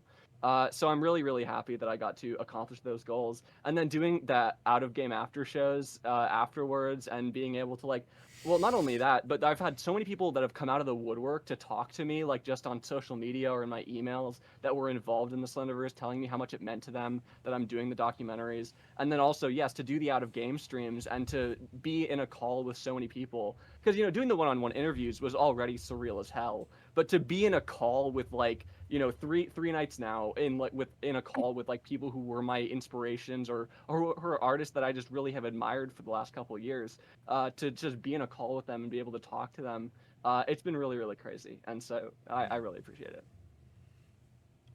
Yeah, I also really can't thank you all enough. I'm gonna get emotional if I start trying. So instead, I will. Same here. I stopped talking because my cry. I'm like. I stopped talking because my voice started wavering. It's been a hell of a time. It's been a hell of 3 weeks. It has. It's been in some ways hell, and in some ways a hell of a 3 weeks. And I think that those things always go together when you're at the end of a project. But thank you all for joining us on Out of Game. If there's one piece of advice we can leave you with, it's don't go fucking with the supernatural. You idiot. You can't handle it. It's a bad idea. Go eat Chinese food. Do it for me. Eat Chinese food tomorrow. Okay, I'll think of it. And if we can leave you with any one last thing, remember, this is the new Renaissance. Go make a Slenderman series. Thank you all. Go make a Slenderman Thank series. you all for being here. Good night. That's an order. Thank you, the viewer. I want you to make a Slenderman series. We will see you all next time there is a game to be out of. Yes. Bye.